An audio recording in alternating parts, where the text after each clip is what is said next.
Greetings, dear subscribers and casual listeners of my channel. Magic is an incredibly important part of Harry Potter.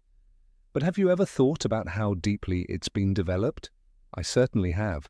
And believe me, it's not just about waving a wand and shouting out strange little words. But let's take it step by step. Enjoy watching. Number 1. Higher magic. There are spells that clearly surpass the abilities of any single wizard. One of them is the trace, a system that records every use of magic by underage wizards. It captures the exact time, place, and even the specific spell, then transmits the information to the Ministry. Such precision is far beyond the reach of individual people. It is the work of the most sophisticated magical mechanisms. Another example is the taboo, the curse placed on Voldemort's name. Anyone who uttered it automatically revealed their location, while all protective barriers around them collapsed. The intruder would be surrounded within moments. Such efficiency shows that this is the power of a system, not of a lone spellcaster. Number 2. Complex magic. Elementary charms are just the foundation. In practice, wizards often create multi-layered constructions where dozens of spells intertwine. The most illustrative example is protective enchantments. Hogwarts, the Burrow, and even Harry, Ron, and Hermione's temporary camp were protected by a whole set of spells, those repelling muggles, concealing presence, muffling sounds, and reinforcing each other. The same logic applies to artifacts. Broomsticks are not limited to levitation charms. They are equipped with spells of steering, braking, and even speed control. Hogwarts itself and the Room of Requirement fall into this category as well, their very existence sustained by countless enchantments accumulated over centuries. Number 3. Advanced disciplines. The educational process demonstrates just how varied magical levels can be. Transfiguration is a discipline that demands enormous knowledge and attentiveness. Theory plays as great a role here as practice, and even the most gifted students face serious challenges. Another complex field is legilimency, the art of entering someone's mind, which requires concentration and special training. Compared to this, even the Patronus charm, often seen as the pinnacle of magical achievement, appears relatively accessible. Number 4. Dark magic. The magical world also harbors destructive sides. The dark arts place immense power in a wizard's hand, power not only to kill, but to shatter a person's very essence. The creation of Horcruxes, Inferi, or the use of the unforgivable curses are all examples of magic that leaves a permanent scar. Ictuit. Particular mention should be made of Fiendfire, a magical blaze that devours everything in its path, including nearly indestructible Horcruxes. The spell is simple to ignite yet utterly uncontrollable. Those who try to wield it often perish in the flames themselves. Number 5. Technomagic. Although wizards live apart from Muggle progress, they are not strangers to blending magic with technology. The wizarding radio is one example. Entire stations exist, their work partially powered by spells. Just as remarkable is the famous Weasley family Ford Anglia, in which charms are woven directly into the structure, an expandable trunk, invisibility mode, the ability to fly. Similar enhancements appear in other artifacts, from Sirius's motorbike to the night bus. The Ministry of Magic itself owns a fleet of enchanted cars that far exceed ordinary vehicles in capability. Even magical photographs and newspapers, animated by spells, are a prime example of this fusion of magic and technology. Number 6. The basics of magic. Every wizard's first steps begin with simple spells. First years learn basic charms, where the key lies in pronouncing the incantation clearly and moving the wand correctly. Mistakes are common among those who are inattentive or too hasty. This magic may seem elementary, but it forms the bedrock of further education. With each year, the demands grow and the spells become more complex. Number 7. The creators. A special side of magic reveals itself in the creation of artifacts that possess minds of their own. Some acquire a personality by accident, like Tom Riddle's diary or the Weasley car, but others are deliberately designed. The sorting hat was conceived as a sentient magical object, capable of speech, thought reading, and even composing songs. This is no longer simply the use of spells, but a creative process in which magic ceases to be just a tool and becomes a living essence. Number 8. Magic of time. Time turners gave wizards the illusion of control, but the danger was always greater than the gift. Hermione Granger used one in Harry Potter and the Prisoner of Azkaban to attend multiple classes, but the same device nearly unraveled history when she and Harry saved Sirius Black. Awful things happen to wizards who meddle with time, Dumbledore warned. A single mistake, being seen making the wrong choice, could collapse cause and effect. The rules were strict because time itself pushed back against interference. Beyond Hogwarts, the Ministry guarded deeper mysteries. In the Department of Mysteries lay the Hall of Time, filled with ticking clocks, shifting sands, and strange hourglasses. It was here that the laws of magic and time merged into enigmas even unspeakables feared. One shattered time-turner left Hermione and Harry surrounded by looping hours, each second threatening to trap them forever. Wizards reached further into time than any Muggle scientist ever dreamed, yet the deeper they stepped, the clearer it became. Time was not meant to be tamed. Number 9. Ancient magic. Ancient magic lingers where modern spells fail. When Lily Potter gave her life for her son, she left behind a protection older than words. Voldemort himself could not touch Harry without burning. Dumbledore explained, "Your mother died to save you. If there is one thing Voldemort cannot understand, it is love." This was not a charm that could be copied in a textbook. It was a law written into the bones of the world, stronger than the killing curse itself. Blood carried the same weight. In Harry Potter and the Half-Blood Prince, Narcissa Malfoy bound Severus Snape with an unbreakable vow. "Will you, Severus, watch over my son Draco as he attempts to fulfill the Dark Lord's wishes?" Bellatrix demanded, and when he agreed, flames sealed the promise into his very life. To break it meant death. This was no wandwork, no clever spell. It was the raw binding of soul to word, proof that some magics are not chosen but absolute. These forces remind us that wizardry is not only clever tricks of Latin phrases and wand movements. There are powers beneath them, primal and untamed. Sacrifice, blood, love, and death shape the edges of magic that even Dumbledore admitted he did not fully understand.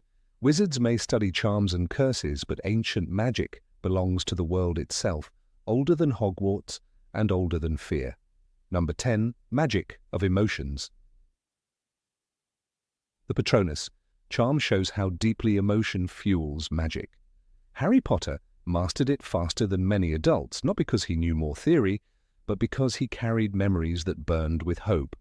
When he shouted Expecto Patronum by the lake in Harry Potter and the Prisoner of Azkaban, the silver stag burst forth, scattering 100 Dementors. The spell did not come from technique alone. It came from his father's memory, from the love he felt in that moment. Even Hermione, the most brilliant student of her year, struggled with the charm. Knowledge alone was not enough. Dumbledore often reminded Harry that love was the most powerful magic of all.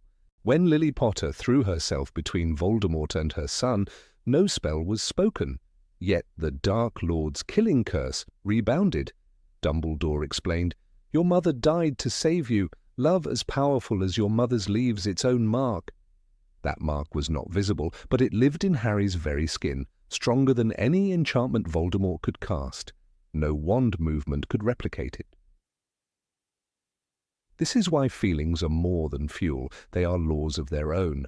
Rage drives curses, fear weakens defenses, and love protects beyond death. The wizarding world may study spells and craft theories, but its greatest magic is born from the heart. In the end, Harry defeated Voldemort not only with the Elder Wand, but with the strength of love, friendship, and hope that Voldemort could never understand. Number 11. Magic of creatures. Magic does not belong to wizards alone. House elves prove this with every flick of their fingers. Dobby once snapped, and the pudding at Privet Drive crashed to the floor without a wand in sight. Later, in Harry Potter and the Deathly Hallows, he disapparated inside Malfoy Manor, a place carefully sealed against wizard apparition. His magic bent rules that even Dumbledore respected. When Bellatrix Lestrange's dagger struck him, it was not weakness that ended him, but sacrifice. His power was proof that house elf magic was older, rawer, and in some ways stronger than human spellcraft. Centaurs carry another kind of wisdom. They are not known for flashy spells, but for reading the heavens. Firenze once told Harry, "The planets have been read wrongly before now, even by centaurs. I hope this is one of those times." Their magic lies in knowledge, not incantations. By studying the stars, they predict wars, deaths, and shifts in destiny. What wizard could claim the same mastery? Even Dumbledore listened to the warnings of the centaurs, though he knew they spoke in riddles. Other creatures wield magic that humans cannot imitate. Giants channel brute force with almost elemental intensity. Trolls resist many spells through sheer, unnatural strength. Goblins, meanwhile, enchant metal in ways that defy wizarding craft. The sword of Godric Gryffindor, forged by goblin hands, absorbed basilisk venom and became deadlier for it. No wizard could have created such a weapon. This skill alone places goblin magic outside the reach of Hogwarts' curriculum. The question remains, who truly owns magic? Wizards often call themselves its masters, but the world Rowling describes tells another story. Magic flows through elves, centaurs, goblins, and beasts, each with a language of power uniquely their own. Wizards may write books and teach spells, but they are not alone at the table. Perhaps the greatest mistake of the wizarding world is forgetting that magic does not belong to people at all. It belongs to the world itself. Number 12. Magic of prophecies. Prophecies in the wizarding world are not whispers of imagination. They are sealed truths, stored in fragile glass orbs deep within the Department of Mysteries. Each one belongs to a person tied to their fate, unalterable and undeniable. When the orb is touched by the one it concerns, the voice of destiny speaks, echoing words that cannot be erased.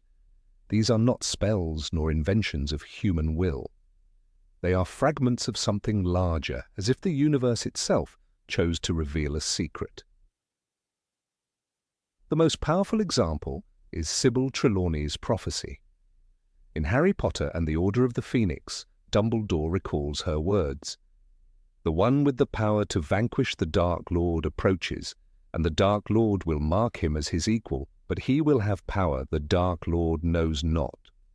Voldemort listened to these words and, in his fear, gave them shape. By attacking Harry as a baby, he fulfilled the prophecy himself. The boy lived, marked by a lightning scar, and destiny was sealed. But what force drives such visions? Trelawney herself often stumbled, her predictions little more than vague guesses, yet twice, under a strange trance, she spoke truths that altered history. In The Prisoner of Azkaban, her voice shifted deeper and otherworldly as she foretold the return of Voldemort's servant. "The Dark Lord will rise again with his servant's aid, greater and more terrible than ever before." She did not remember saying it. This was not her choice, but something that possessed her for a moment, a power beyond her control. The centaurs knew of this mystery as well. Firenze spoke of the stars, warning Harry that they could not be ignored, though they might be misunderstood.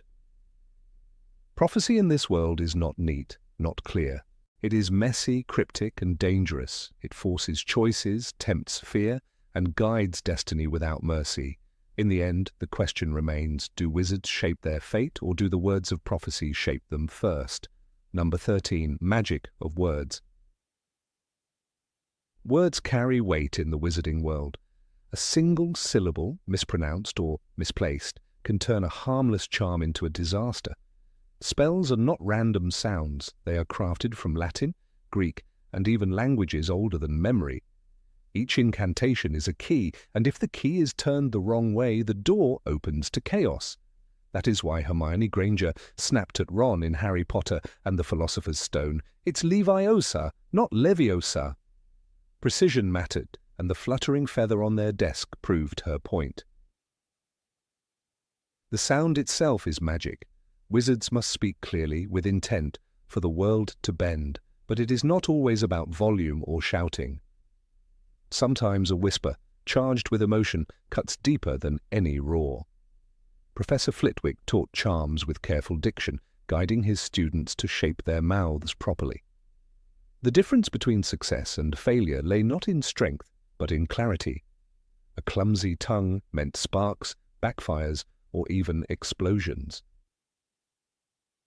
Some witches and wizards, however, moved beyond the need for wands. Voldemort was one of them. He could alter reality with his voice alone, turning words into lethal truths. When he hissed, in Parseltongue, the language of serpents, doors opened that were barred to all others. The Chamber of Secrets itself yielded not to gestures, but to sound. "Open," he whispered, and the stone wall slid aside. This was proof that words, spoken with power and intention, shape more than objects. They shape destiny. The duel between Voldemort and Dumbledore in Harry Potter and the Order of the Phoenix showed this mastery. The incantations flew fast, precise, deadly. Neither man wasted a syllable. Every word was a weapon sharpened by centuries of tradition. In those moments, magic was not just light and fire. It was language itself made alive.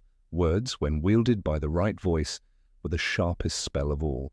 Number 14. Magic of memory. Memory magic in the wizarding world is more than a trick. It is a dangerous craft.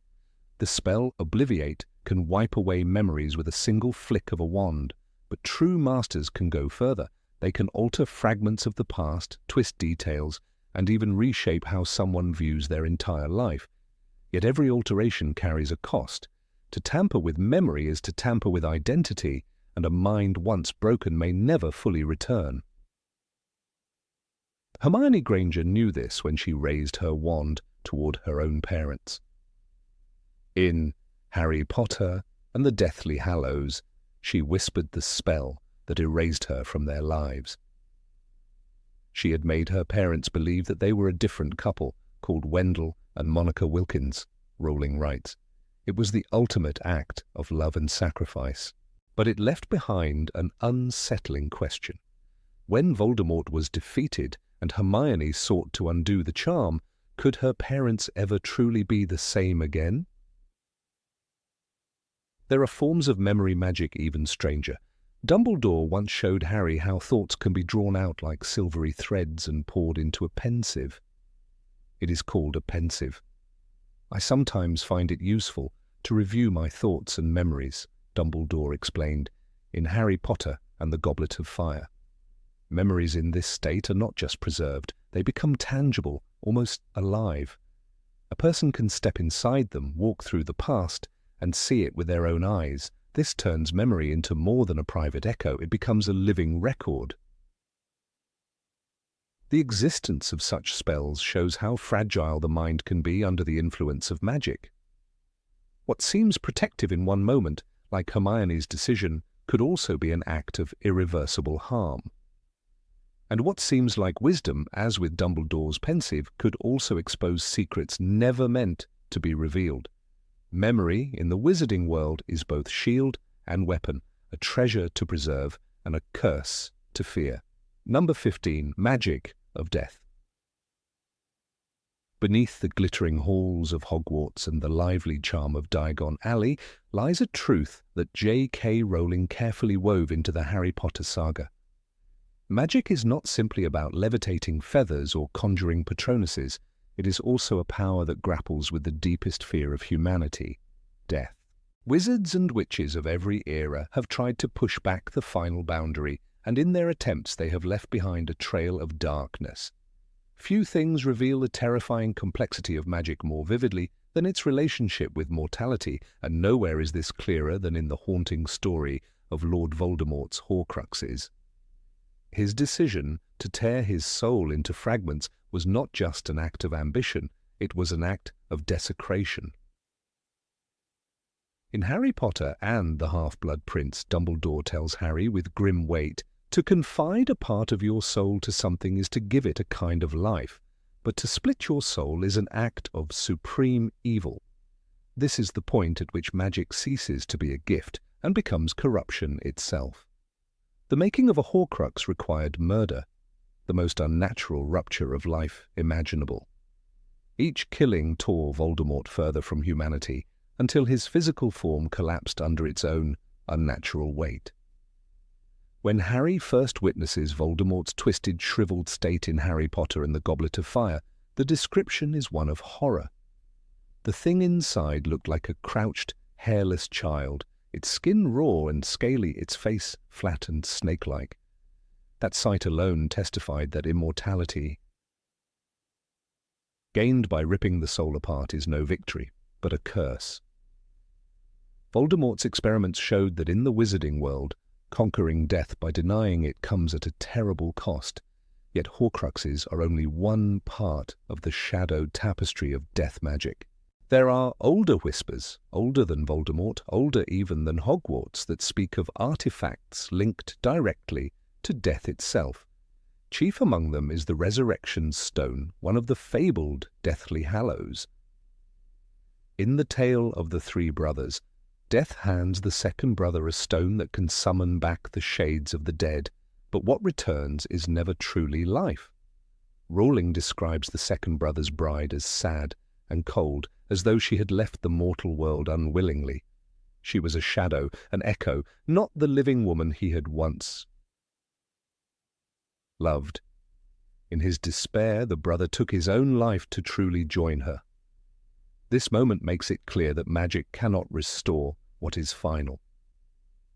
The Resurrection Stone tempts the grieving with hope, but ultimately reminds wizards of the line that cannot be crossed. Harry himself uses it before his final walk into the forest, not to bring his loved ones back, but to take courage from their presence. The lesson is subtle but powerful. Magic can evoke memory, but it cannot defeat the natural end of life. The line between imitation and violation is blurred even more disturbingly with the creation of inferi. These are corpses, reanimated and enslaved to a master's will, stripped of identity and selfhood. In Harry Potter and the Half-Blood Prince, Harry and Dumbledore descend into the cave where Voldemort once hid a Horcrux. There, swarms of inferi rise from the black waters. Rowling describes the scene with chilling clarity. They were corpses, pale and diseased-looking, with sunken eyes and mouths gaping grotesquely. This is not resurrection, but puppetry. The body becomes nothing more than a shell twisted into an instrument of fear. The horror of the inferi lies in their mockery of life. They appear human, yet all traces of humanity have been drained away. Voldemort's use of them demonstrates his contempt not only for the dead, but also for the dignity of existence itself. It is significant that Dumbledore insists fire is the only sure defense against inferi. Fire, the element of life and renewal, stands in direct opposition to their cold mockery of existence. This detail shows us how Rowling binds natural forces into the moral structure of magic. Death magic is not only grotesque in appearance, it is symbolically aligned with cold, darkness, and control. Its counterbalance is warmth, light, and freedom. The inferi thus embody the absolute corruption of magical power when it is used without regard for life or soul. But magic does not always need elaborate rituals or legendary stones to bring about death. Sometimes it arrives as swiftly as a whisper, in the form of a curse so final that it leaves no mark.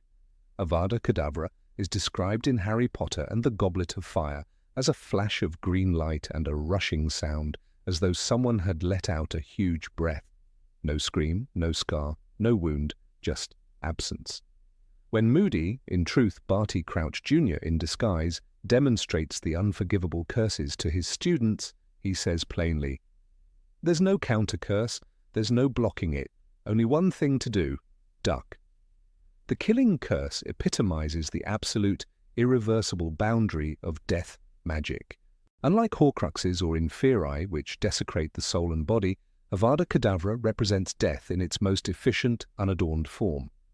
Harry's survival of this curse is therefore the defining miracle of the series. Lily Potter's sacrifice created a shield of love, an ancient, non-dark magic so powerful it deflected what was supposed to be unstoppable. Dumbledore explains it to Harry in the Philosopher's Stone. Your mother died to save you. Love as powerful as your mother's, for you, leaves its own mark. This paradox that love, the most human of emotions, triumphs over the most final of curses, reinforces the central theme. Death magic may be terrifying, but it is not invincible when measured against compassion. Number 16. Magic of objects. Of all the mysteries in the Harry Potter universe, perhaps the most underestimated is the magic of objects. Many readers and even characters inside the story assume that true wizardry is only about wands, incantations, and the power of the individual. Yet the world J.K. Rowling created is filled with artifacts whose strength surpasses any spell cast in the heat of the moment. These artifacts endure for centuries, hold enchantments that do not fade with time, and shape the fates of those who wield them. To understand them is to understand that magic itself is not always fleeting. It can be preserved, woven into the very essence of an object until the line between the artifact and the spell is blurred beyond recognition. The invisibility cloak of Harry Potter is the perfect embodiment of this truth. From the very first book, Harry Potter and the Philosopher's Stone, it is introduced as a curious gift left by James Potter to his son. At first glance, it might appear to be just another enchanted garment like those used by certain wizards to conceal themselves. But Albus Dumbledore later explains that this is no ordinary cloak, but a relic forged by Death himself, one of the legendary Hallows. Your father left this in my possession before he died. It is time it was returned to you, Dumbledore tells Harry, but he withholds the greater truth until much later. Unlike ordinary cloaks which fade, tear, or lose their magical potency, Harry's cloak remains impervious to the ravages of time. It does not fray, it does not weaken, and most importantly, it functions in every situation. Even charms like Hymenum Revelio, which detect human presence, cannot pierce its veil.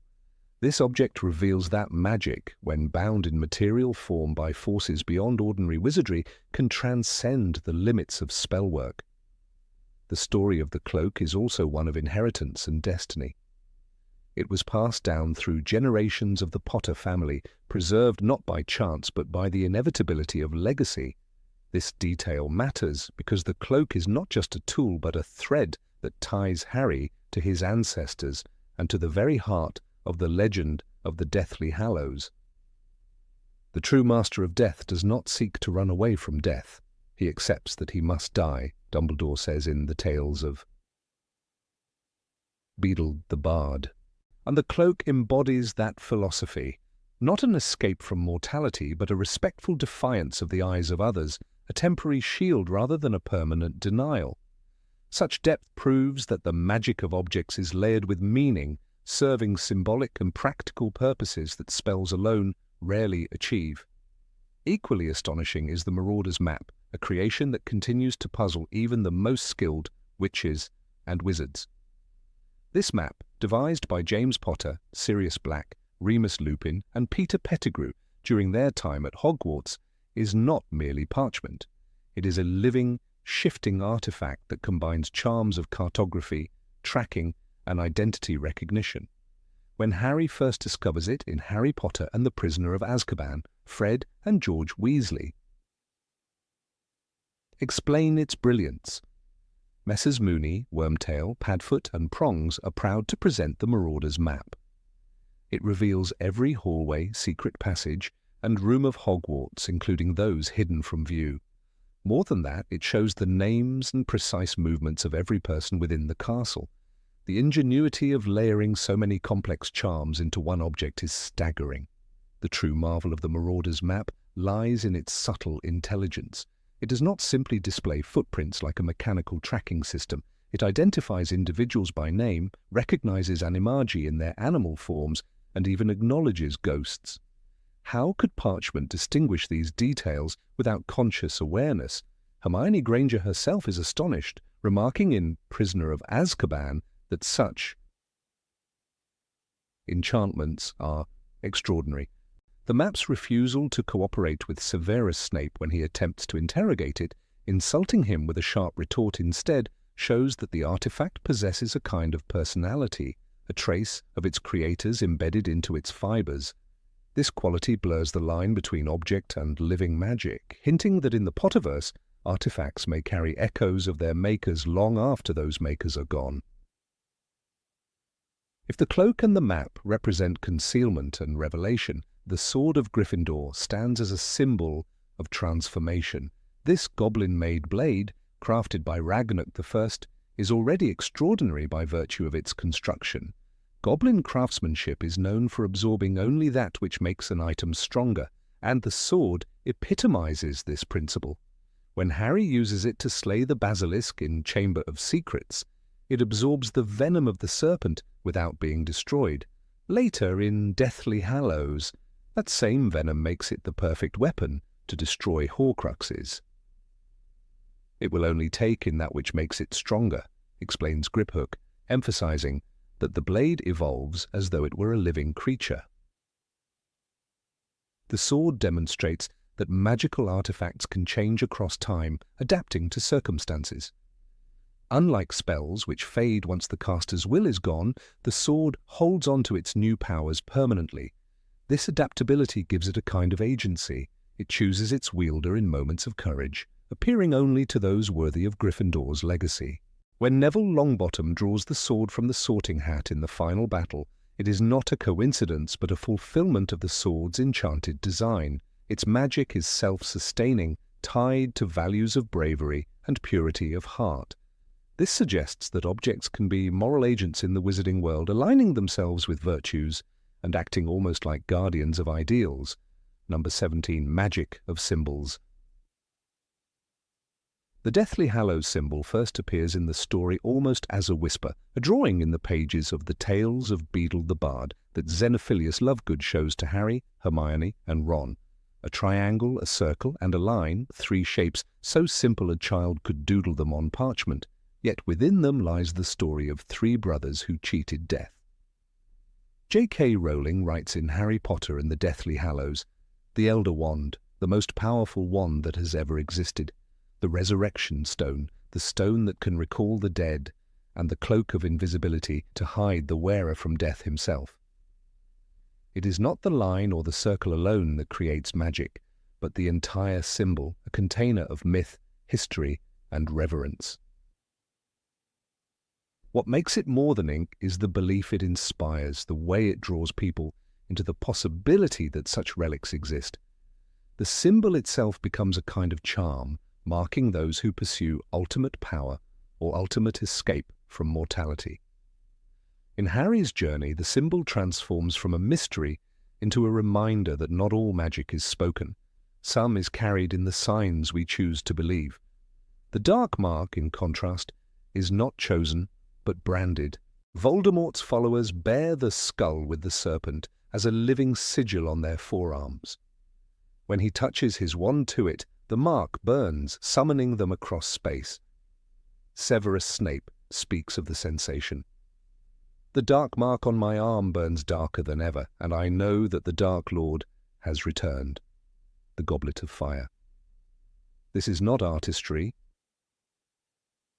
or myth, but a binding, a living tether. Each mark pulses with Voldemort's presence, an invisible cord pulling at loyalty and fear. Unlike the Hallows, which are symbols of choice, the dark mark erases choice. It becomes an instrument of control, branding human skin with magical servitude. That the mark appears in the sky after murders, shimmering green, shows that a symbol can both terrify a population and bend individuals to the will of its master. A drawing here is not passive, it breathes and punishes. Hermione Granger's fascination with ancient runes illustrates another form of symbol magic, one less about control and more about knowledge. She enrolls in ancient runes as an elective in The Prisoner of Azkaban, and her diligent translation of the tale of the Deathly Hallows later proves essential. Runes are carved lines, each stroke older than modern spellwork, connecting to forces buried in the fabric of nature. They are not decorative scribbles, they are condensed words of power, etched by centuries of wizards who understood that language itself was a vessel of magic. Hermione insists that runes are worth mastering because, without the proper translation, the meaning is lost. The implication is clear: a single rune misunderstood might unlock forces as volatile as any spoken curse. In this way, symbols outlast wands. They can be etched in stone, hidden in books, preserved where spoken incantations would fade. The idea that symbols carry more than surface meaning appears even in Hogwarts itself. The four house crests, lion, serpent, badger, and raven, are not just decorative emblems. They serve as magical identifiers woven into the castle's enchantments. When the fat lady guards Gryffindor Tower, it is not only the password that matters, but the presence of the symbol of the lion behind her portrait. Harry notices early on that every student wears the crest stitched onto their robes, as if the symbol itself acknowledges them to the castle's magic. The serpent on Slytherin's banner recalls Salazar's affinity for Parseltongue, and the Chamber of Secrets, another reminder that emblems are bound to history. These symbols create continuity, sustaining the identity of each house across centuries. Without them, houses would be mere administrative divisions. With them, they are living traditions. Symbols also work in subtler, darker ways. The locket of Salazar Slytherin, turned Horcrux by Voldemort, is adorned with the letter S in serpentine curves. The shape itself becomes a trap. When Harry, Ron, and Hermione wear it during their hunt for Horcruxes, the locket amplifies fear and despair. Here the symbol acts like poison, a constant whisper of suspicion. Ron in particular feels the weight, his insecurities magnified until he abandons his friends for a time. The locket is not only cursed because it contains a fragment of soul, but also because the S itself carries the legacy of cunning, pride, and secrecy. It shows that even a single letter stylized into a serpent can embody centuries of prejudice and darkness, becoming as dangerous as any spell cast aloud. Consider too the Marauder's Map, a piece of parchment that becomes alive when the right incantation, "I solemnly swear that I am up to no good," is spoken. What activates it is not just the phrase, but the ink patterns already drawn upon it. The footprints move, the names scrawl across hallways, the walls of the castle unfold in meticulous detail. Fred and George Weasley gift it to Harry, noting its mischief. Yet the brilliance lies in how the symbols of halls, staircases, and secret passages respond to intent. The map is not neutral, it listens, it reveals. When Snape tries to use it, the map insults him with insults signed by its creators. Here, symbols interact with personality, showing that drawings are not passive, they judge who interprets them. Dumbledore himself often turns to symbols when words fail. His fascination with the Phoenix Forks is not only about companionship, but about what the Phoenix represents: renewal, resilience, resurrection. In the Chamber of Secrets, when Fawkes blinds the basilisk and heals Harry with tears, the bird embodies the symbolic power of rebirth. Dumbledore remarks, "Phoenixes burst into flame when it is time for them to die and are reborn from the ashes." It is as if he cultivates an entire philosophy from a symbol. Unlike spells, which have immediate results, symbols like the phoenix shape beliefs and decisions. Harry's hope often stems from this imagery, teaching that survival itself can be a form of magic. Number 18, Magic of Blood. In the wizarding world of Harry Potter, blood is more than a simple biological essence.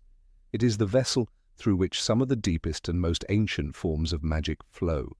When Albus Dumbledore explained to Harry why he was safe in Privet Drive, he pointed directly to the power of blood. Lily Potter's sacrifice created an invisible bond that coursed through Harry's veins. As Dumbledore explained in Harry Potter and the Order of the Phoenix, Your mother died to save you. If there is one thing Voldemort cannot understand, it is love. He didn't realize that love as powerful as your mother's for you leaves its own mark. But that mark was not merely a scar or a memory, it lived in Harry's blood. As long as he resided in the home of Lily's blood relatives, Petunia Dursley and her family, the protection was absolute. In this way, Rowling introduced the reader to one of the deepest truths of her world. Blood itself could be a fortress. The bond between Harry and his aunt, however fragile and loveless in practice, symbolized the living chain of ancestry that allowed the magic to hold. Even though Petunia resented Harry, her role as Lily's sister meant that Harry carried her bloodline under the same roof. It was not the affection of Petunia that saved Harry, but the mere fact that she was bound to Lily by the sacred connection of blood. Dumbledore sealed this by instructing Petunia in a letter to take Harry in, thereby anchoring the protective charm until Harry came of age. Each summer, when Harry returned to Privet Drive, he unknowingly renewed that protection, reinforcing the magical truth that blood could shield as well as bind. Years later, Voldemort revealed his deep understanding of this truth when he resurrected his body during the ritual in Harry Potter and the Goblet of Fire. In that dark graveyard, surrounded by Death Eaters, the Dark Lord used bone of his father, flesh of a servant, and, most crucially, blood of an enemy. The words still echo with sinister weight. Bone of the father unknowingly given, flesh of the servant willingly sacrificed, blood of the enemy forcibly taken, the blood of the foe resurrects my body. Voldemort could have chosen any enemy, but he specifically chose Harry Potter. Why? Because by taking Harry's blood, Voldemort believed he could steal the very protection that had once destroyed him. By mingling Harry's blood with his own, Voldemort tethered himself to that same ancient magic, hoping to neutralize the love that had guarded Harry since infancy. Ironically, this act bound Voldemort and Harry together more profoundly than either of them realized. By drinking Harry's blood into his veins, Voldemort unwittingly ensured that Harry's life could not end until his own did. The spell that should have protected Harry became the very chain that kept him alive, even when struck by the killing curse in the Forbidden Forest. Blood, in this moment, was no mere metaphor. It was the lifeline that stitched two destinies together in an unbreakable knot. But blood magic was not only a matter of protection or resurrection. It could also serve as a curse, a binding oath that chained the soul of a wizard to their word. When Narcissa Malfoy begged Severus Snape to protect Draco and ultimately to kill Dumbledore should Draco fail, they sealed this pact with the most dangerous kind of vow, the unbreakable vow. As the white flames coiled around their clasped hands, the covenant became absolute. If Snape had dared to break his word, the magic of his own blood would have destroyed him. "Will you, Severus, swear to watch over my son, Draco, as he attempts to fulfill the Dark Lord's wishes?" Narcissa pressed. "I will," Snape answered, and the flames tightened. This oath was not symbolic. It bound Snape's very life force to the promise, a reminder that in the wizarding world, blood carries not only lineage but also truth, destiny, and punishment. The existence of the unbreakable vow reveals how ancient wizards understood blood as the ultimate guarantor of loyalty. Words alone can be twisted or betrayed, but blood is absolute. In that moment, Snape's body itself became hostage to his oath. The vow was ironclad, not because of the words, but because the magic coursed through his veins, ready to snuff out his life if he defied it. The narrative weight of this moment becomes clear when one remembers that Snape later stood atop the astronomy tower and fulfilled that promise by striking Dumbledore down. Whether he wished it or not, his blood had decided his path. The ancient wizard's reliance on blood extended beyond individual protection and vows. The very notion of pure blood families, so obsessed over by the Malfoys, the Blacks and others, reflects the magical community's recognition that bloodlines carried power. To them, blood was a form of magical currency determining status and worth. While this obsession often took the form of prejudice, it nonetheless hints at a deeper truth. In Rowling's world, blood is not neutral. It vibrates with memory, history, and force. The shame cast upon mudbloods by characters like Draco Malfoy reflects not only social bigotry but also the ancient recognition that mixed bloodlines disturbed the perceived purity of magical essence. Even the Weasleys, so often seen as champions of tolerance and kindness, carried the mark of blood magic. They were a pure-blood family, and though they rejected the arrogance of that title, their status shows how deeply ingrained the concept was in wizarding culture. The disdain Voldemort showed for traitors to their blood underscores how tightly he clung to the idea that magical power must be preserved through lineage. Yet, this obsession, like much of his philosophy, blinded him to the very truth he feared, that love, not lineage, carried the greatest power. Still, the fact remains that bloodlines shaped alliances, marriages, and rivalries in the wizarding world. Beyond protection and lineage, blood could also curse. Consider the cursed ring of Marvolo Gaunt, steeped in ancestral blood. When Dumbledore placed it upon his finger, the curse coursed through his body like poison in the veins, a death sentence he could only delay with Snape's help. This curse was tied to the relic of a bloodline that claimed descent from Salazar Slytherin himself. Blood, in this sense, preserved not only magic, but also malice, as though the cruelty of generations could condense into a single object and spread through the bloodstream of its victims. Another example can be seen in the Horcruxes themselves. To create one, a wizard must spill blood, not metaphorical but literal, as they commit murder. Murder rends the soul, but it also stains the blood. Voldemort's willingness to fracture himself repeatedly demonstrated his contempt for the sanctity of blood, yet even in his dark craft he could not escape its importance. Each Horcrux was born from blood spilled, a reminder that blood, whether of the victim or of the wizard, marks the boundary between life and death. Even the Triwizard Tournament, that ancient competition meant to unite wizarding schools, had its moments of blood magic. In Harry Potter and the Goblet of Fire, the goblet itself required drops of blood, symbolic though they were, to bind a champion to the contract. Once chosen, no wizard could withdraw. The bond of blood turned competition into destiny. For Harry, this became a trap when his name was drawn against his will, proving that once blood has spoken, magic cannot easily be undone. Rowling's recurring emphasis on blood reveals an underlying philosophy. Blood is not only life, but memory, promise, and curse. When Harry faced Voldemort for the final time, the connection forged in the graveyard became the very reason Harry could willingly walk into death and yet emerge alive. Voldemort, blinded by arrogance, did not realize that in sharing Harry's blood, he had tethered his fate to his enemy's survival. As Dumbledore explained in Harry Potter and the Deathly Hallows, he took your blood believing it would strengthen him. It strengthened you. What Voldemort thought was mastery turned out to be his undoing. The theme of blood weaves invisibly through Harry's friendships as well. When Ron Weasley was poisoned by mead in Half-Blood Prince, Harry acted instinctively, shoving a bezoar down his throat. Though not blood magic, in the strict sense, the urgency of saving Ron's bloodstream from toxins highlights how often Rowling connects blood with vulnerability, intimacy, and survival.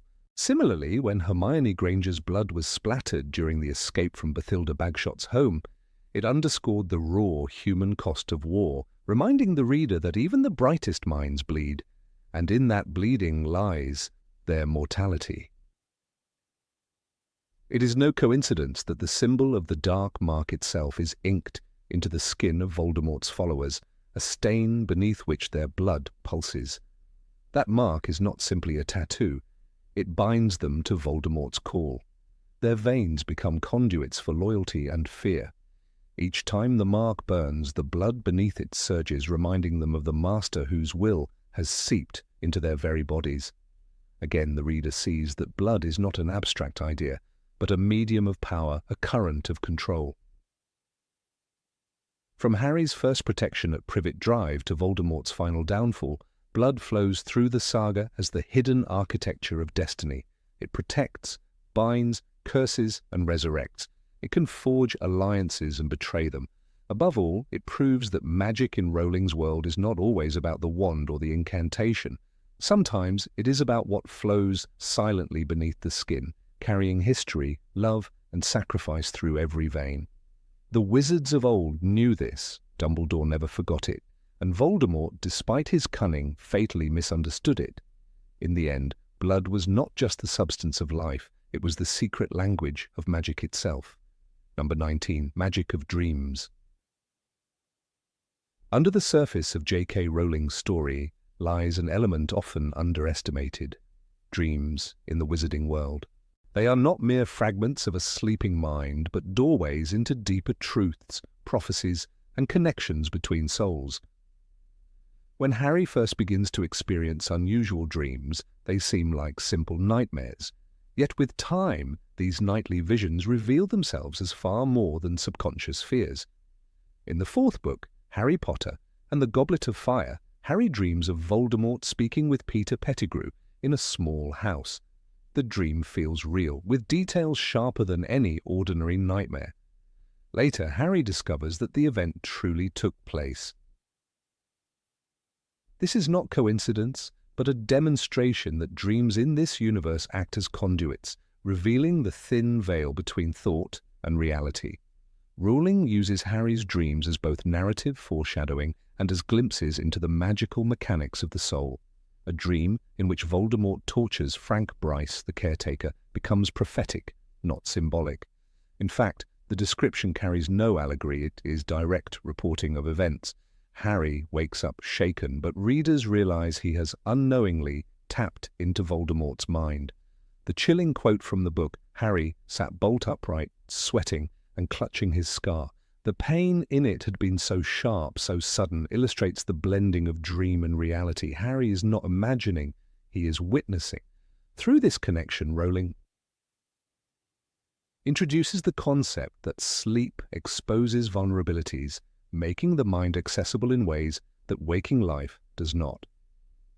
Centaurs in the Forbidden Forest further underline this mystical relationship. In Harry Potter and the Order of the Phoenix, Ferenczi explains that the movement of the planets and the visions that appear in dreams are hints left by the universe itself. For centaurs, dreams are not dismissed as illusions, they are signs.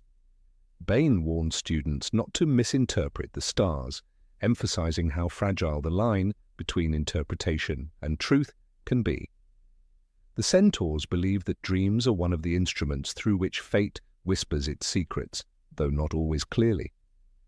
This makes dreams dangerous because they carry meaning that can be misused or misunderstood.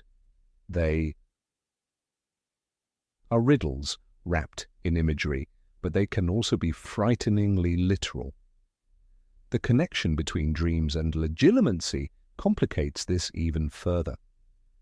Legilimency, described by Snape as the delicate art of navigating the many layers of a person's mind, extends naturally into the realm of sleep. Dreams are where the conscious defenses of the mind fall away.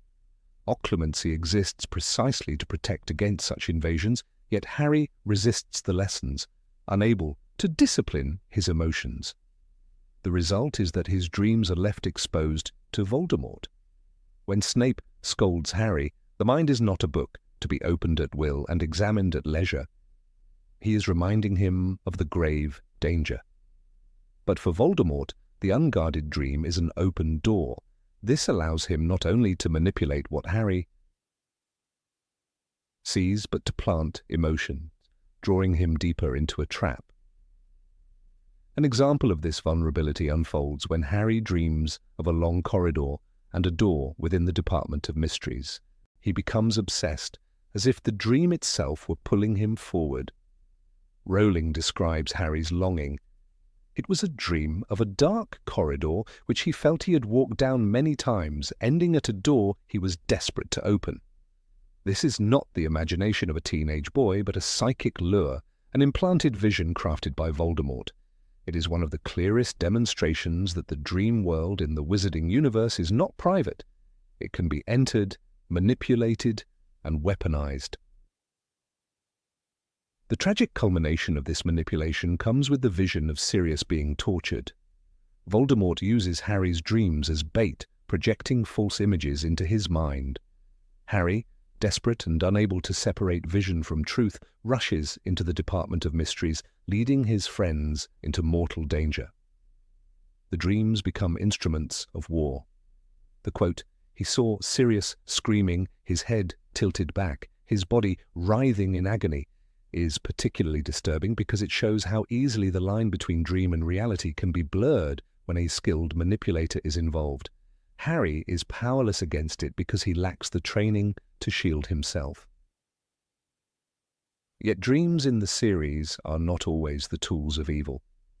They can also serve as warnings, almost as if the soul itself reaches across time to whisper truths. Harry's first dreams in the Philosopher's Stone are scattered with strange images, a turban that speaks to him, laughter that chills his bones. While they seem like nonsense, they foreshadow Voldemort's hidden presence. Rowling plants these seeds early, showing that dreams can be cryptic mirrors of destiny. Even when the meaning is not clear, the dream serves as a guidepost for future revelations. The divination classroom, often mocked for its theatrics, is another place where dreams are taken seriously. Professor Trelawney, though often portrayed as absurd, instructs her students to keep dream diaries. Most of the entries are comical, but the insistence on recording them hints at a deeper truth. Among the nonsense, there might be hidden prophecy. Rowling cleverly disguises seriousness under comedy, but the reader eventually realizes that some dreams, no matter how unlikely, can carry fragments of real foresight. Trelawney herself, in her Moments of True Prophecy, shows how the unconscious state can be the perfect channel for truths too powerful to speak while awake.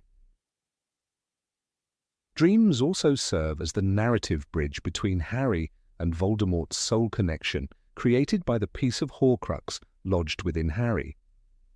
The scar acts as a wound that never fully heals, a gateway for shared vision. Voldemort's anger, his triumphs, even his fears, sometimes spill into Harry's sleep.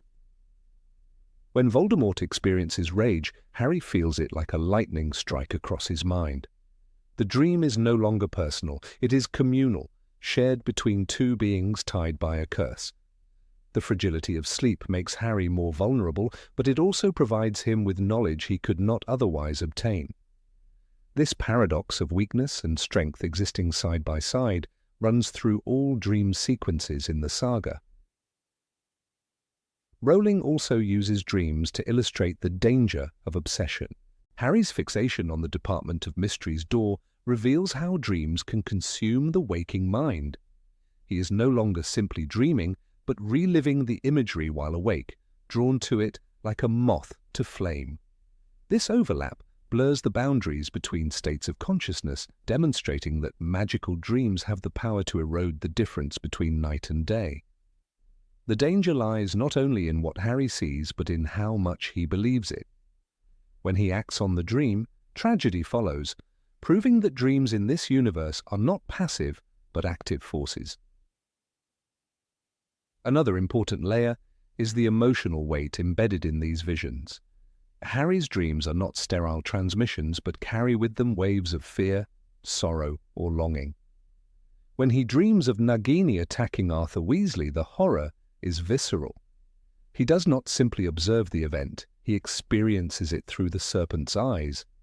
Rowling writes, "He was sliding along the floor, his body low to the ground, his forked tongue flickering."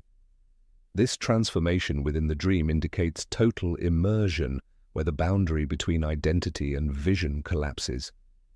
Harry wakes shaken not only by what he has seen, but by what he has felt. It is a reminder that in the dream state, the soul can bleed into another form, merging with creatures or enemies in ways impossible in waking life. Even Dumbledore acknowledges the weight of dreams, warning Harry that they must not be dismissed. In one of their conversations, he remarks, "It does not do to dwell on dreams and forget to live," yet he is also the one who insists Harry must understand the connection with Voldemort. Dumbledore recognizes the paradox. Dreams are dangerous distractions, but they also hold vital truths. They are both traps and revelations shaping destiny while threatening sanity. The wizarding world does not see them as random sparks of the subconscious, but as instruments of fate. The existence of occlumency lessons itself proves that wizards acknowledge dreams as sites of invasion. If dreams were harmless, there would be no need to protect them. Snape's harsh insistence on discipline is not cruelty for its own sake, but an attempt to shield Harry from becoming a puppet of Voldemort's manipulations. Dreams, for a wizard, are battlegrounds where the war for the mind is fought silently each night. The scar throbs, the visions come, and without training, the dreamer is defenseless. Perhaps most striking is the implication that every wizard might carry this vulnerability. If Harry can be manipulated, why not others? Could dreams have played roles in past wizarding wars, twisting leaders and sowing confusion? Rowling leaves this largely unspoken, but the hints are there. The Centaur's reverence for dreams, the Ministry's interest in the Hall of Prophecies, and Voldemort's strategies all point to a universal truth. Sleep is not rest in the wizarding world, but a threshold. Cross it unguarded, and the mind is no longer your own. Number 20, Magic of Nature. Magic in the Harry Potter universe is often seen through the flash of wands, the precise articulation of spells, and the studied craft of wizards and witches who devote years of their lives to mastering incantations. Yet beneath this polished surface lies a deeper, older force, one that belongs not to books or teachers, but to the very fabric of nature itself. The magical world that J.K. Rowling paints for readers is alive with natural wonders, where the earth, the sky, and living creatures hum with a power no spell can quite replicate. It is a reminder that before wizards shaped magic into charms and curses, the world itself was already brimming with forces that could heal, destroy, or transcend the human touch. Consider the mandrake root, that unsettling plant first introduced to readers in Harry Potter and the Chamber of Secrets. Mandrakes are not merely ingredients tucked away on a potion master's shelf. They are beings with terrifying and miraculous potential. When repotted in Professor Sprout's greenhouse, their infant-like cries were so lethal that only protective earmuffs could save the students from death. Yet paradoxically, the mandrakes were the very solution to saving the petrified victims of the basilisk. Here is nature at its most raw, danger and salvation intertwined in a single living root. The mandrake embodies the truth that natural magic cannot be reduced to mere formulas. It breathes, it grows, and it demands respect. Herbology as a subject may seem modest compared to the grandeur of transfiguration or defense against the dark arts, but its lessons reveal an ancient wisdom. Plants are vessels of untamed magic. Devil's Snare, that suffocating mass of vines Harry, Hermione, and Ron faced while protecting the Philosopher's Stone, is a perfect symbol of this principle. Hermione recognized that the plant's aggression was not random cruelty, but a response to panic and resistance. "Stop moving, both of you! This is Devil's Snare! You have to relax!" she cried in the first book.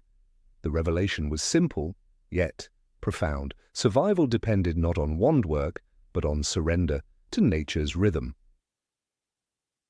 Such a moment highlights that the magical world is not always conquered through force. Sometimes it is endured through harmony. If plants can carry within them such lethal and curative powers, magical creatures extend this natural mystery to even greater heights.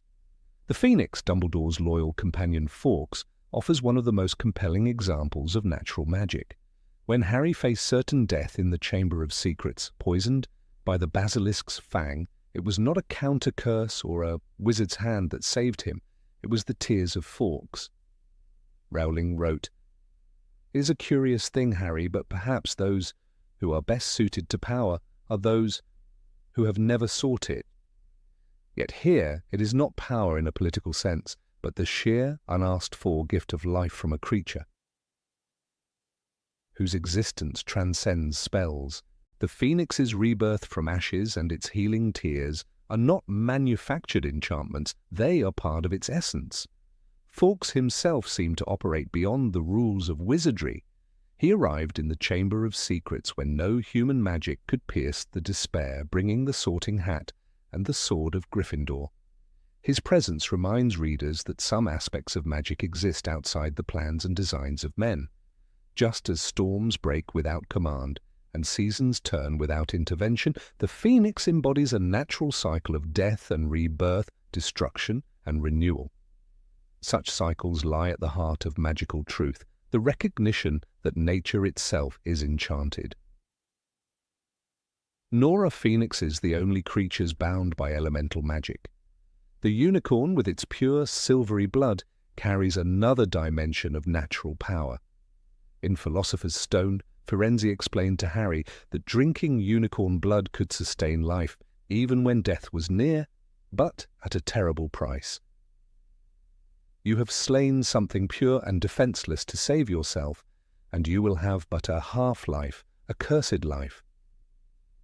Here, nature speaks in moral tones, unlike spells that can be cast without consequence beyond their immediate effects. The natural magic of the unicorn enforces cosmic justice. Its purity cannot be defiled without exacting a toll. This sense of balance reveals that nature's magic is not only potent, but also bound to principles larger than human will. Even celestial phenomena play a role in shaping magical outcomes. In Prisoner of Azkaban, Professor Lupin's condition as a werewolf tied his fate to the phases of the moon. It was not a curse countered by charms or remedied with potions, at least not completely, but a direct connection between the body and the sky.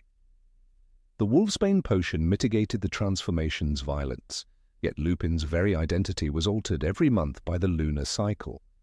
Here the heavens themselves dictate the rules, reminding us that the stars, the moon, and the turning of night into day weave their own web of magical influence.